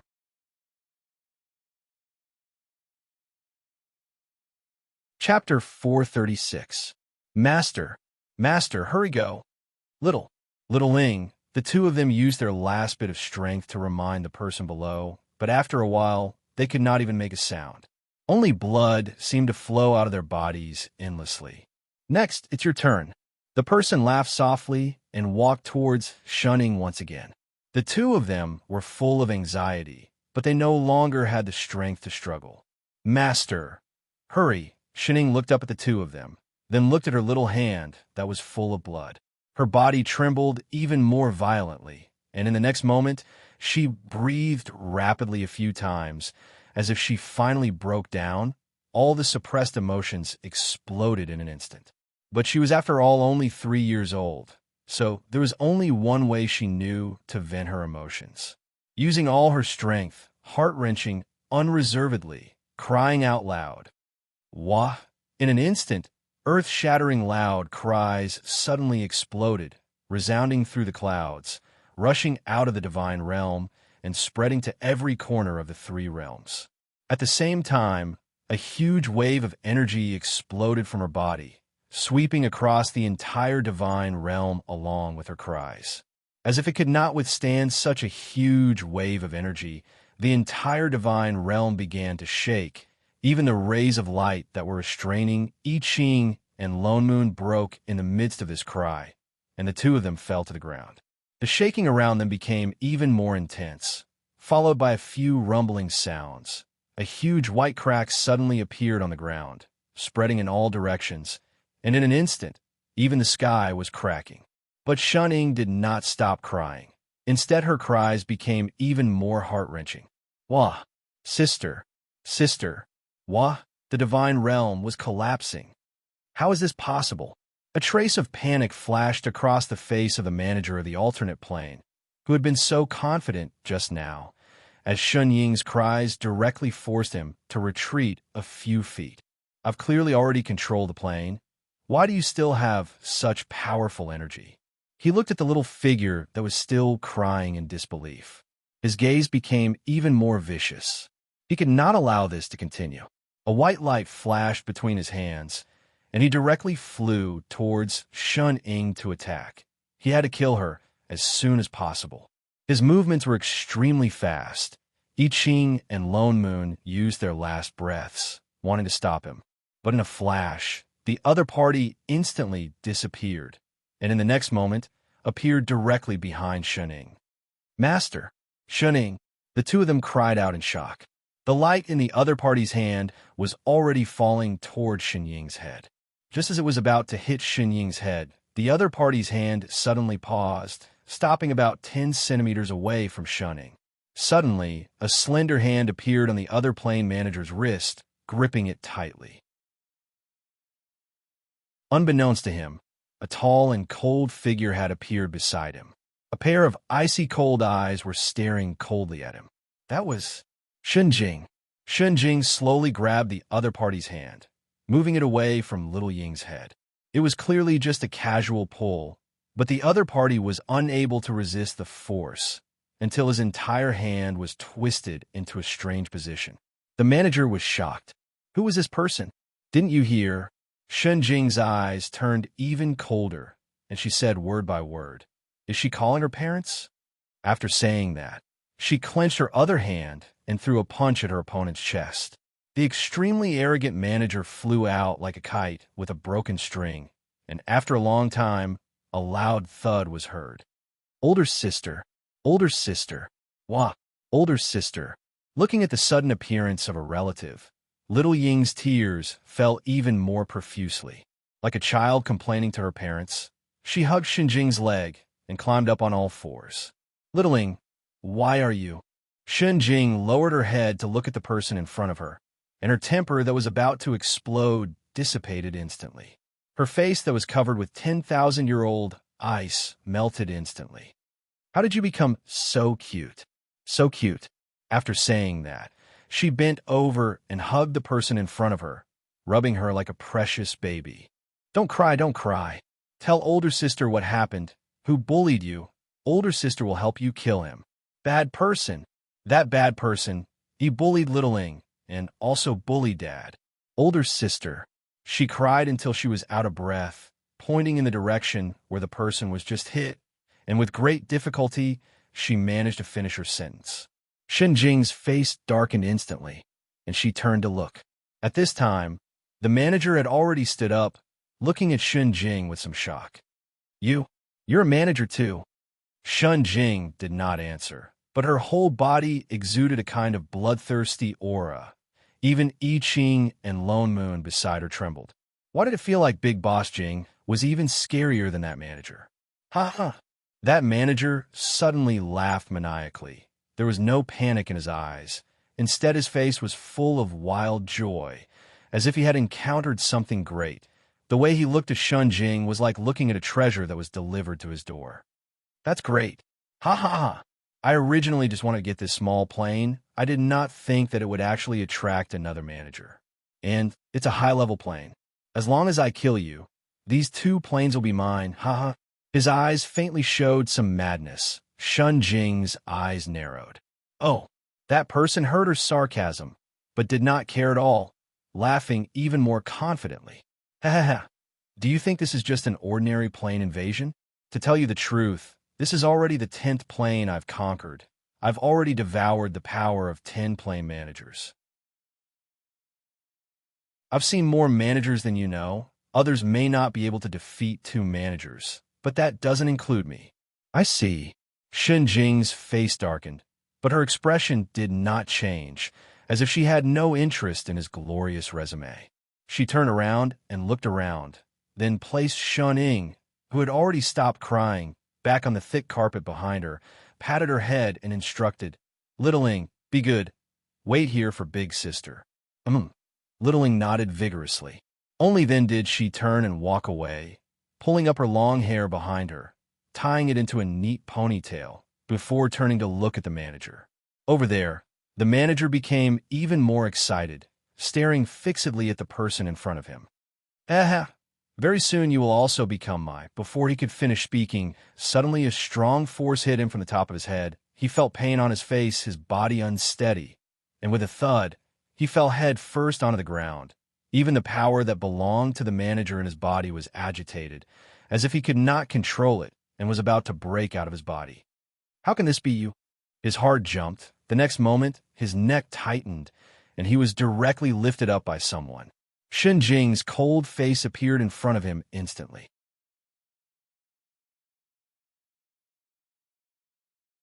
Chapter 4:37. I forgot to tell you, Shenjing said word by word. I've seen a lot of intrusive managers like you. What? He didn't even have time to think about what Shenjing meant. In the next moment, a huge wave of pain assaulted him again. Shenjing grabbed the man and slammed him to the ground. Her movements were so fast that he looked like a shadow. He couldn't even see her movements clearly. The manager's power seemed to be suppressed by Shenjing as well. He couldn't fight back at all. For a moment, the entire divine realm reverberated with the sound of someone smashing people. Even the cries of pain disappeared. It was not that the other party did not want to shout, but that he did not have the chance to. Spectator I Ching, spectator Lone Moon. Suddenly, he understood where Shun Ing learned her whack-a-mole style of fighting from. Not many people would be able to learn such a method. The 2 slacker students were trembling in fear. The entire celestial territory was collapsing even more violently under Shun Jing's crazy attacks. The original night sky was like a tempered glass plate that had been smashed. There were densely packed cracks all around, and they were still falling down with a crash. I Ching and Lone Moon exchanged a look. Should they go and remind Big Boss Shun that this place was about to collapse? But who would go? The 2 of them turned their eyes away silently. 5 minutes later, a certain big boss finally stopped smashing people. She changed to using her feet to kick. What's more, she purposely kicked a certain indescribable place accompanied by angry roars. Bullying a child, you're very proud. Huh? Why don't you try bullying another one? How dare you make my littling cry? I've never made her cry before. What right do you have to do so? If you dare to touch my littling, I'll let you know why flowers are so red. Scum! Scum! Ugly! The two of them trembled again. They subconsciously clamped their legs together. Suddenly, they felt a faint pain in a certain place. Shun-Jing continued to kick for another 2 minutes. She only stopped when a ball of light rushed out of the invading manager's body. She reached out and threw out a blue translucent box. Instantly, the ball of blue light was sealed inside, and the person on the ground directly turned into spots of light and disappeared forever. Shun-Jing looked at the box in her hand, and her eyes darkened. Such dense management energy, it really destroyed many planes. She frowned and put the box away. Only then did she turn her head to look at the two bloody men who had finally recovered some strength. Her expression instantly turned cold. Next, it's your turn. She walked straight towards the two of them. Instantly, the domineering aura of a manager surged towards the two of them. It was a terrifying power that was completely different from that of the previous intruder. The two of them were instantly pinned to the ground, and the energy that they had just regained was instantly dispersed. Such a powerful and terrifying power made it impossible for anyone to even think of resisting. I've told you before. She walked closer step by step, her entire body filled with murderous intent. If anything happens to Little Ing, I'll never let you off. As soon as she finished speaking, a feeling that even her soul was being crushed spread throughout her body. She felt as if she would completely disappear in the next moment. No! A crisp child's voice rang out, and Little Ing suddenly rushed out. She opened her little hands and spread out in front of Shun-Jing. The pressure on the two of them was instantly relieved. Big sister, don't hurt Daddy and Mommy. Daddy and Mommy. Shun-Jing was shocked. Her gaze was like a knife that scraped the two of them on the ground. These two still dare to take advantage of me. *_*. Hashtag you're courting death. As if realizing that she had said something wrong, Little Ing hurriedly tried to salvage the situation. I know they're not, but I feel that they're just like Daddy and Mommy. They're both good people. Big sister, don't hit them.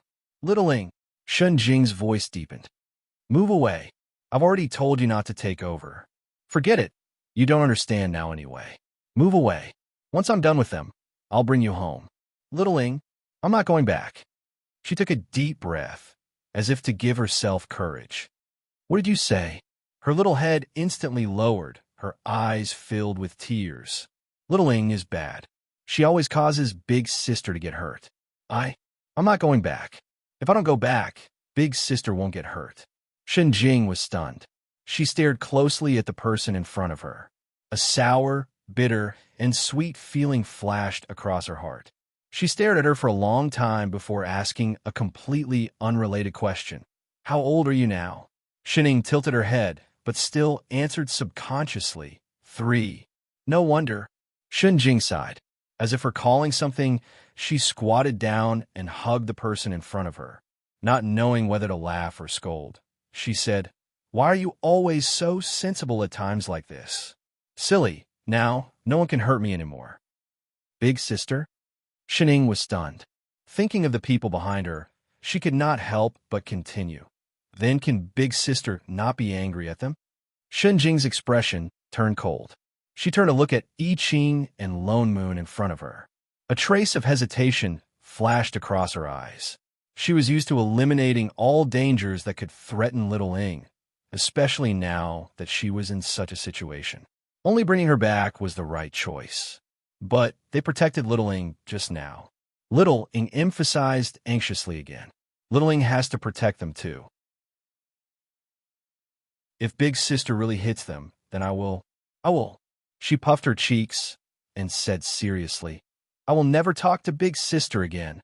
Crack. Faintly, they heard the sound of something breaking. A stab to the heart. I-Ching, Lone Moon, Shun-Jing, MD. Don't stop me. I'm going to kill these two wild men who abducted my little sister. Degree. In the end, Shun Jing did not destroy the two wild men, although she really wanted to do so. But after all, it was her own little sister who had asked for mercy. What else could she do? Pamper her, especially since little Ling had just turned 3 and had not entered the rebellious phase yet. She really could not refuse. Glancing at little Ling, who was nestled in her arms and had already fallen asleep from exhaustion, she sighed. She casually brought up a light screen and tapped on it. In the blink of an eye, the divine realm that was originally riddled with holes and on the verge of collapse began to recover rapidly. As if a scene was being replayed, the collapsed sky and ground began to fill up again. The cracks that filled the sky slowly disappeared. In less than half a minute, the surroundings were as good as before. Shun Jing tapped on it again. The divine realm that was originally dark instantly turned into a green grassland. In the middle of the grassland, there grew a plane tree that covered the sky. Only, the branches were a little withered, as if it was sick. Because Shun Jing thought it was too dirty, I Ching and Lone Moon, who had been healed by her, looked at that plane tree worriedly.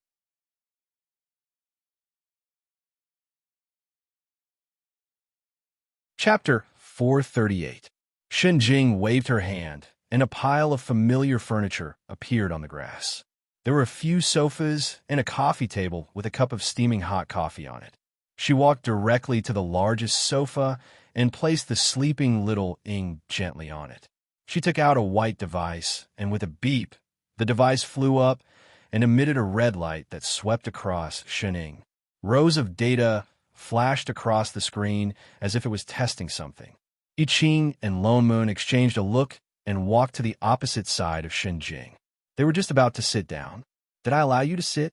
Shun Jing suddenly spoke, her cold eyes sweeping over. The two trembled and immediately stood up, standing at attention by the sofa. Shun Jing then retracted her gaze and picked up the coffee on the coffee table. She looked at the data in her hand as she drank. There was a strange silence in the room. The two who had been left to the side looked at each other, neither daring to make a sound. Big Boss Shun was serious this time. If not for Little Ying's cute killer move just now, she would have really killed them. Now that Little Ying was asleep, they had no backup. If they angered her again, she might really flip out again. The two looked at each other for a long time. After a while, they finally could not take it anymore. I Ching gritted his teeth and stepped forward. He cupped his fists and said, "Senior Shun, may I be so bold to ask, what did Master experience when she was young? Why would she feel that she harmed Senior?" Shun Jing then looked up, her cold eyes sweeping over and then back at the person on the sofa. Something flashed across her eyes. After hesitating for a while, she sighed and said, "It's all a long time ago. Since you're the person Shun Ying likes, you'll be hers sooner or later. You should indeed know these." With that said, she put down the coffee in her hand and pointed to the sofa opposite her. "Sit down." "Thank you, Senior." I Ching then walked over and sat down. Lone Moon, who was beside him, subconsciously followed, but when Shun Jing's eyes swept over him, his body trembled and he immediately stood back. Shun Jing took a deep breath and said in a low voice after a while, "This has to start from when I became a manager. Shun Ying and I." She subconsciously reached out and patted Little Ing gently, making a gesture to coax her to sleep. "We're actually twins." "What?" Lone Moon's eyes widened, and he subconsciously replied, "You two are biological children? Didn't you give her to you for topping up your phone?" Master said she was picked up from the trash. I Ching also replied. The corner of Shun Jing's mouth twitched. Her cold gaze swept over them once again, instantly freezing the two of them. "Are you guys blind? If we weren't twins, how could we look so much alike?" "All right, you're the boss. Whatever you say is right." Shun Jing then continued, "We were originally just ordinary people, but before we were born, I was chosen by the world's consciousness to become a manager. At that time, the power that belonged to the manager entered my body. I had just awakened my consciousness, and before I could even begin to sense the situation around me, I instinctively began to absorb all the energy around me, so that..." Her gaze darkened, as if recalling something sad before she continued, so that I did not realize that little Ing was by my side. So without my knowledge, I even absorbed her life force into my body. Their hearts sank. Without her life force, didn't that mean that Ing could not even be born? By the time I realized it, it was already too late. Jing frowned. She picked up the coffee beside her and took another sip before continuing. I asked the world's consciousness to seal her consciousness and the last bit of her life force in my body and wait for the right time to wake her up. The world's consciousness agreed, and then I became that world manager.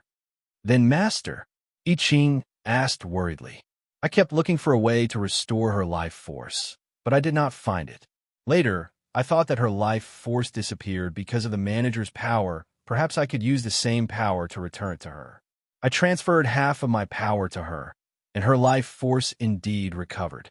But because it took too long, the consciousness that was sealed in my body fell into a deep sleep. She took a deep breath. I thought of many ways, but I could not awaken her consciousness. Until 3,000 years later, there was a plane invasion, and I was in danger. Her consciousness suddenly woke up, and she helped me chase that invader away. From then on, she was considered to be fully alive, and I watched her grow up bit by bit. What happened after that? Lone Moon could not help but ask. As a younger sister of a manager, she should not have it so easy, right?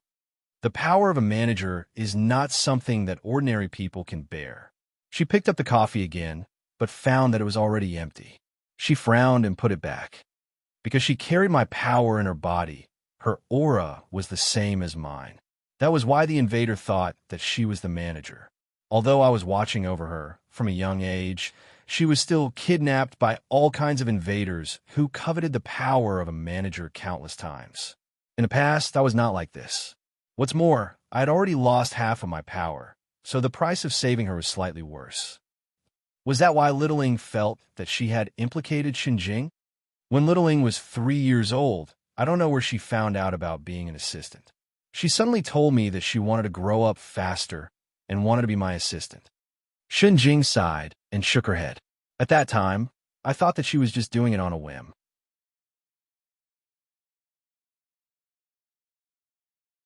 But from then on, she never smiled at me even once and never acted coquettishly to me again.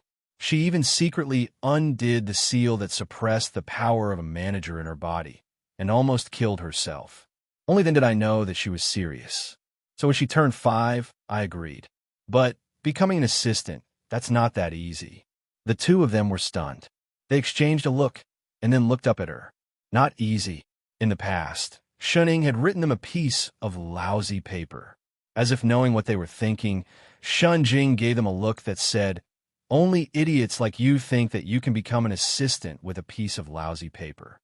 As an assistant, you have to go through the test of the power of the plane before you have the right to become an assistant. And only when you break through the plane will the power of the plane appear. But if you force yourself to break through the plane, it is very likely that you will be directly swallowed by the turbidity. So we've been through that before." Lone Moon was stunned for a moment. Thinking back, when Chef came to find them, he did force himself to break through the plane. That was a test. But I didn't. How did he become an assistant? That's because you're lucky. Every time, there was someone who protected you through the back door. Jing rolled her eyes. You transmigrated a total of 3 times. The first time, it was the chaotic consciousness of this world that pulled you over with all its might. The second and third time, with Little Ing protecting you, of course you were fine. But that was considered forcefully crossing through the plane. After all, there was no pass. Lone Moon. So he was the only one who went through the back door. Forget it, no matter what, he went through the back door with his own ability.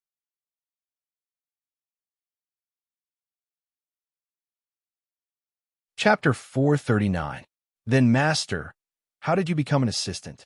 I Ching continued to ask. Before I had absolute power, I could never agree to let Little Ing do something like crossing planes. So I thought of a compromise. Jing continued. When she was 5, I left her on the mother planet of the insect clan.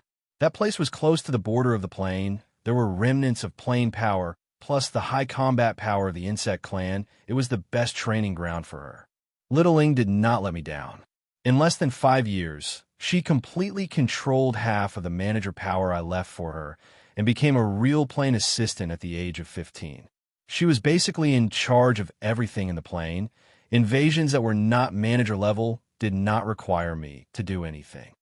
As if thinking of something to be proud of, Shun Jing smiled. From then on, there were fewer and fewer invaders who had designs on our plane. It was probably because they sensed that little Ying's power was getting stronger and stronger. As a result, she didn't have many opportunities to practice her skills. She basically relied on beating up those invaders to improve her abilities. But after little Ying turned 25, there were no more invaders in the entire plane.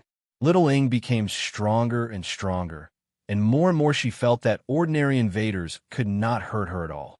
Especially after the appearance of Sky Splitter, it was unknown where she learned to be so dispirited, but she began to slack off. Of course, there was no need to tell these wild men. The two listened quietly to Shun Jing.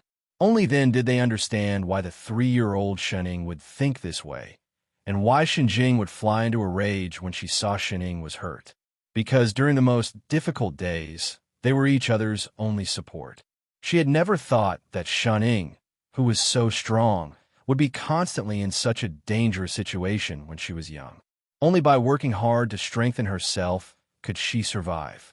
So from the age of 3, she forced herself to be brave, to be determined, to grow up. For a moment, the 3 of them were silent, until the testing machine beside them beeped, signaling the end of the test. It was only then that Shun Jing seemed to wake up. She took the white device floating above Shun Ying's head and looked at the light screen in front of her. After a while, she said, "It's really like this." With that said, she turned and glared at the person sleeping soundly on the sofa. "This idiot. Senior, have you found out the reason why Master went into hibernation several times?" I Ching asked anxiously. Lo Moon also looked over nervously. "Yes, I guess so." Shun Jing nodded and turned off the light screen in front of her. "I just said that half of my abilities are in her body. Although that was half of my power a long time ago, it's nothing compared to now. Is it because of this energy that Master fell asleep? Half of it is. The other half is due to overexertion." She glared at the person in front of her with some dissatisfaction before continuing to explain. After Shuning took over this plane, she was already the real manager. Due to the fact that she had doubled the power of the plane, her strength had long since surpassed mine. Therefore, her body naturally repels the foreign energy that remains in her body. That's why Master. I Ching frowned. Then why don't you cleanse this energy? She asked his question directly and sighed helplessly. It should be because you're afraid that I'll be angry. She's my little sister, and now she's the manager of this world, which means that she has nothing to do with the previous plane. She kept this half of her power so that she can keep the last trace of connection with me. She turned to look at the person on the sofa again and touched her head. Even if she was repelled and fell into hibernation, she didn't want to make her angry. What a silly girl. Where did her education go wrong? How did she teach such a stubborn and intelligent little sister? Would it kill her to ask her? "Senior Shun, then can you please take the ability in Master's body?" I Ching asked tentatively. "You don't have to tell me that." Shun Jing interrupted him and gave him a look like she was looking an idiot. "She's my own little sister. I don't need a wild man like you to remind me. I'll spoil her myself." "Oomph. If it weren't for the 2 of you acting smart and keeping the plane passage closed, I wouldn't have found out about her situation so late." She only rushed over when little Ying's crying unconsciously broke the plane seal. I Ching, who thought he was smart, Lone Moon, who thought he was smart, the 2 of them lowered their heads at the same time. Although they weren't the ones who sealed the plane, whatever the big boss said was right. Shun Jing harumphed coldly once more before turning her head and reaching out her hand to touch Shun Ying's forehead. Instantly, a familiar wave of energy, as though it had finally found its place, rushed towards her joyfully. In less than 5 minutes, it had all returned to her body, and the body that was originally lying on the sofa suddenly began to grow bigger. The figure that originally occupied 1/3 of the sofa instantly occupied the entire sofa. but there was still a familiar, yet strange childishness between her brows. Isn't this the 15-year-old, Shuning? Lone Moon could tell a glance. He originally thought that she would recover directly, didn't expect that she would only return at 15 years old. I've said it just now, that half of my energy is only half the reason. Shenjing gave them a look as if they were deaf. The excessive consumption of opening up the plane previously still needs to rest. Then, Master, when will she recover? I Ching asked. Shenjing seemed to think of something and raised her eyebrows. This should be very soon, Before she finished speaking, the person on the sofa frowned and suddenly woke up. The moment he opened his eyes, he saw Shenjing, who was sitting beside him. His sleepy face turned pale in an instant, and he exclaimed in horror, "Sis?" The next moment, her whole body seemed to be electrified. Her whole body shook, and she stood up with a whoosh. Because she got up too quickly, she even knocked into the coffee table in front of her with a bang. She subconsciously wanted to rub it, but resisted the urge. Her whole body stood ramrod straight like a pencil, and she opened her mouth to answer. "I've finished my homework and work, really." She was definitely not lazing around and sleeping. I Ching, Lone Moon Shenjing, what kind of god-level condition reflex was this? Oh. Shenjing frowned and instantly switched to the cold queen mode. Indeed, the grown-up little Ing was not cute at all, especially this one who hid the furthest from her during the rebellious period. Only then did Shun Ing see Chef and Father Nyo at the side. She stiffened for a moment, as if she just remembered where she was. "Sister, you are now." Shenjing glanced coldly at this not-cute sister and leaned back on the sofa before saying in a low voice, "I've already helped you deal with that invading manager. I've taught you for so many years. You can't even deal with a few small things, and you still have the cheek to cry and ask me for help. All these years, where exactly have you learned?" Shun Ying's expression darkened, and she directly lowered her head like a child who had done something wrong. "Sister, I was wrong. What's the use of just knowing that you're wrong?" Shenjing's expression did not soften at all. "If I knew you would be like this, I would not have agreed to let you take over this plane. If there's a next time, I can't be bothered to care about you." "All right, sister, I understand, sister. This plane is your own choice. I can't interfere too much. You're on your own." With that said, she directly opened the plane gate and went back without looking back. I Ching, Lone Moon, who exactly was that person who hugged little Ing and called her sweetheart baby just now? Suddenly, he understood where Shun 15's awkward and venomous nature came from. Without a doubt, this was definitely a pair of 100% real sisters. Oh.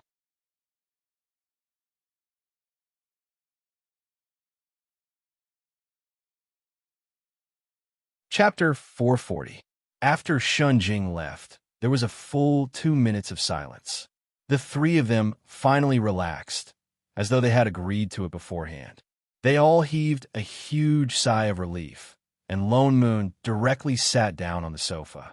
Scared to death, she finally left. Boss Shun was much scarier than the invader. "Master," I Ching stepped forward with a worried expression. He looked Shinning up and down. "Are you all right? Did the intruder hurt you?" As he spoke, he was still worried as he pulled her hand to feel her pulse. Shuning blushed. Her heart warmed. Was her boyfriend so worried about her? He was a qualified boyfriend. He deserved some encouragement. Thus, he tried to put on a smile and said seriously, "He's just an invader. I've seen many of them. How could he hurt me?" As she spoke, her cold gaze swept over the person in front of her. Remembering the injuries he had just suffered, she felt a little heartache. So she added, "Speaking of which, you've already grasped the true abilities of an assistant. How could you be so stupid as to get beaten up by an intruder?" Hit, uffed. Even Chef was looked down upon. Lone Moon couldn't help but laugh out loud. Shen Ying's gaze swept over. What right does another beaten dog have to laugh at others? Lone Moon. Hit plus 1 inch, hey. Lone Moon's mouth twitched. He couldn't help but say, "That invader is the manager of another plane. He's the one who destroyed 10 planes. At least we held on for so long. What's more, Who was that crying and calling for her parents just now? Shen Ying's face paled. She seemed to have just remembered. She froze. Although she didn't have a deep impression of going back to 3 years old, she still vaguely remembered some of it. The reason why Big Sister suddenly appeared here seemed probably really because she called her over. Her face darkened. So shameful. So embarrassing. She actually called for her parents to save her. This was definitely the biggest black mark in her 15 years. What to do? What to do? She embarrassed herself in front of her subordinates. Shun Shiwu panicked inwardly. Her face was still as cold as a mountain. She turned her head and said seriously, "Next, we have to solve the problem of the invader." Lone Moon, I Ching, he was trying to change the topic, wasn't he? She didn't even dare to look at him. "Master, what's the problem?" I Ching heaved a sigh of relief and let go of her hand, giving his master a way out. Naturally, it's about those small worlds. Shun Ying hurriedly opened a light screen. She didn't know if it was intentional, but it happened to cover her face. Very good. He had successfully changed the topic. For all, she pointed at the plane tree in front of them, her expression still cold. "Haven't you noticed that the plane tree hasn't recovered yet? Even a manager has come to invade, which proves that they have invaded the entire plane."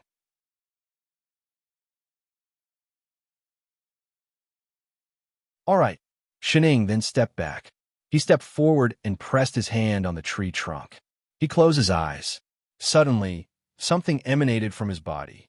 Compared to the assistant's ability earlier, it was much gentler this time. For a moment, the whole tree rustled, as if it was responding to something. In a short while, the whole tree began to emit a golden glow. It became brighter and brighter. Even the surrounding grass seemed to be dyed gold. Suddenly, spots of white fluorescent light floated out of the tree. Like snowflakes, they spread out in all directions. The white patterns that occupied the river of forgetfulness on the tree also slowly disappeared. It returned to its original golden color. In less than 10 minutes, the originally withered tree seemed to have regained its vitality. Even the leaves that had fallen to the ground floated up and returned to the treetop like a playback. After another 10 minutes, the drifting white fluorescent light became lesser and lesser, until it completely disappeared. At this time, the plane tree had completely returned to its original state. I Ching then opened his eyes and retracted his hand. He didn't know if it was an illusion, but he felt that the plane tree was stronger than before. "Good job, chef." Lone Moon was also shocked. He had thought that he was only worried about Shening. He didn't expect that he really chased all the invaders out. "I didn't expect you to have such an ability." Just by looking at the floating white light, one could tell how terrifying the number of intruders was. Although he had completely grasped the assistant's power, he really did not have the confidence to do this. "Tell me, how did you do it?" I don't know either." I Ching looked at his palm in a daze. The moment he touched the plane tree, he just did that subconsciously. Then those invaders disappeared. It was as if it was instinctive. "Forget it. It's fine as long as it's settled." Lone Moon didn't mind. As he opened the transportation tunnel, he said, "Let's hurry back. I don't know how the sect is doing." I Ching nodded. He pulled Shunning out of habit. "Master, let's go home for dinner." Oh, only then did Shunning follow. She turned back to look at the plane tree, then at her boyfriend in front of her. She narrowed her eyes thoughtfully. Could it be?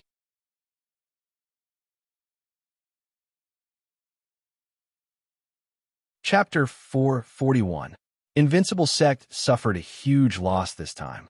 Apart from the back hall and a few remote side halls, the entire Heavenly Palace was completely destroyed without exception. More importantly, many disciples were seriously injured, and some even injured their foundations. It would be difficult for them to improve their cultivation in the future. All the Heavenly Palaces were damaged, and more seriously. After Lone Moon returned to the sect, he joined in the post-war recovery work. For a few days, he was so busy that he was nowhere to be seen. Shun Ying and I Ching, on the other hand, had nothing to do in the back hall. Perhaps because he felt that he could not count on these two, Lone Moon did not even have the desire to grab them. Shining did not know if it was because she had just recovered, but ever since she ate a lot on the day she came back, she ate less and less. From 5 meals a day, she slowly reduced to 3 meals a day. But she slept longer and longer. Sometimes she would doze off while eating. I Ching was very worried at first, but after a few days, he realized that she was not hibernating, but simply wanted to sleep after eating, so he relaxed and let her be. But every time she was sprawled on the table, he carefully carried her back to the room. After this happened many times, there would inevitably be a few times when Shining would wake up in the middle and look at him strangely. I Ching vaguely felt that something was wrong, but he could not figure it out. But since then, Shining always asked him the same question. Chef, take off your pants. I won't laugh at you. Chef, take it off. My sister did not kill you that day. Maybe you were fine. Chef, the weather is quite hot today. How about I help you take off your pants to cool down? Chef, take it off. I just want to take a look, okay? Chef, don't go back tonight. Sleep with me. The kind where you take off your pants. I Ching Chef, who was a beginner, shivered, with a master who wanted to take off his pants all the time. What should he do? It was quite urgent, cooking and waiting. But every time, she looked serious and serious, like she could not be more serious. Every day, she thought of all kinds of ways, staring at his pants. She was just short of forcefully pressing him onto the bed. Shining. Every day, he secretly carried her to the bed, secretly kissed her many times, but never made a move. I'm sure. He must have been beaten up by Big Sis before. There's a shadow in his heart. How pitiful. Shen Ying's behavior continued for half a month. She watched as a certain someone became more and more impatient and was about to make a move. I Ching had no choice but to take a step back. With some trepidation, he said, Master, if you're willing, when Father Nyo is done with his work, we will get married. How about that? After we get married, I'll. Shining paused. Get married, get married. Her face turned red.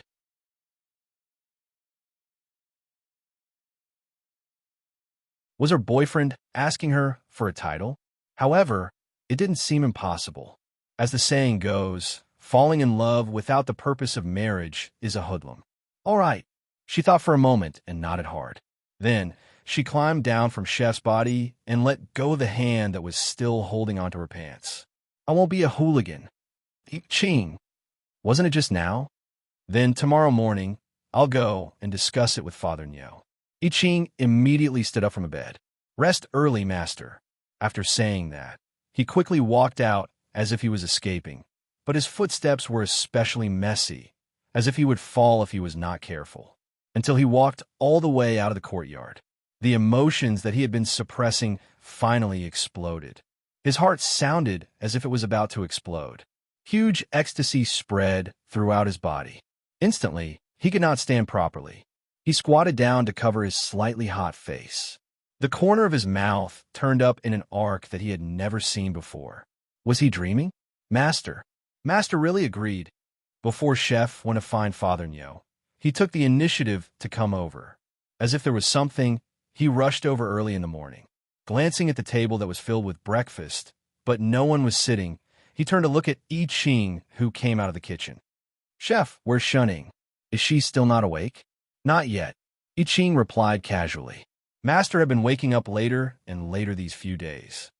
What time is it already? She's still not up. Was she planning to eat breakfast and lunch together? The corner of his mouth twitched. Subconsciously, he walked towards the house. I have something to discuss with her. He walked to the door, but suddenly stopped. As if remembering a certain someone's temper after waking up, he raised his hand and did not knock. I Ching also walked over. Just as he was about to speak, the door suddenly opened from the inside with a click. Shining, with her messy hair, looked up and glanced at the two of them. Waving her hand in greeting, she said, Morning. What morning? It's almost noon. Lone Moon subconsciously retorted. I Ching, who was at the side, stiffened. He stared straight at the person in front of him, his eyes widening. He stepped forward and said anxiously, Master, Chef, I'm so hungry. Shining said directly. I Ching was stunned for a moment. Subconsciously, he said, Breakfast is ready. Lunch was almost ready too. All right, I have something to discuss with you. Lone Moon grabbed Xinying's hand and dragged her to the table like a sack. He did not know if it was an illusion, but he felt that Xinying seemed to be heavier. It was definitely because she had eaten too much these few days. Lone Moon sat down at the table and looked at the person opposite him who had already started eating her buns. Then, he glanced at Chef who was handing her buns. After hesitating for a while, he said in a low voice, "There's a problem that I've been thinking about for a long time." This time, the invincible heavenly palace suffered heavy losses. A few of their disciples were seriously injured. Those were invaders after all. It's normal for them to lose. All in all, they were implicated by us. Those people came for them. He sighed and frowned before continuing. There will be more and more such things in the future. I'm afraid that when the time comes. So I'm thinking if it's time for us to let go. The master and disciple were stunned for a moment. They looked up at him together. What did he mean? I don't want a sect that we built up to be involved in the plane's affairs every time. It was their responsibility to protect this plane. There was no need to drag Invincible Sect into this. He could not guarantee that he would be able to protect them every time. In the current immortal realm, even without us, Yu Hong, Lan Hua, and Little Black are enough to protect this sect. Have you thought it through? I Ching asked. Although this sect was built by the three of them, in reality, the entire sect was almost pulled up by Lone Moon alone. At most, they would only come out occasionally to support the sect. Lone Moon nodded. Ever since the invasion this time, he had understood that protecting a plane was not as simple as it seemed on the surface. They could not watch Invincible Sect all the time. Moreover, in those 3,000 years, didn't they do very well? I'm not saying that we will leave directly. It's just that in the future, we will try not to interfere with the sect's affairs. The master and disciple exchanged a look. After a while, Xinying replied, "Oh." Lone Moon's mouth twitched. What did she mean by "oh"? I Ching immediately explained, "You can decide. Master and I have no objections." All right, then it's settled. Lone Moon looked at Xinying. Yu Hong was in charge of the sect for 3,000 years. It's most suitable for her to hand Invincible Sect over. I'll make arrangements now. In a few days, we will hold the inauguration ceremony. Xinying, you can officially pass the position of sect master to her. Me? Xinying paused and tilted her head. That's right. Lone Moon nodded. Then, he thought of something and glared at her. Don't tell me you've forgotten that you're the sect master. Oh. Xinying took a bite of her bun and replied lazily, "So troublesome. Troublesome my ass." Lone Moon rolled his eyes. It's settled then. I'll make a move first. With that said, he got up and walked 2 steps. Suddenly, he thought of something and stopped. Wait, troublesome? He turned around abruptly and looked at a certain figure in disbelief. She was sprawled on the table like a pile of mud, gnawing on a bun. His eyes widened. Holy shit. Xinying, you're tuning in to the Romance Rendezvous YouTube channel. We're so grateful for your support, and don't forget to subscribe to join us on this incredible journey through captivating stories. Your generosity through donations truly makes a world of difference, as it's the primary source of revenue that allows me to expand and enhance this channel for you. Thank you from the bottom of my heart for being a part of this adventure.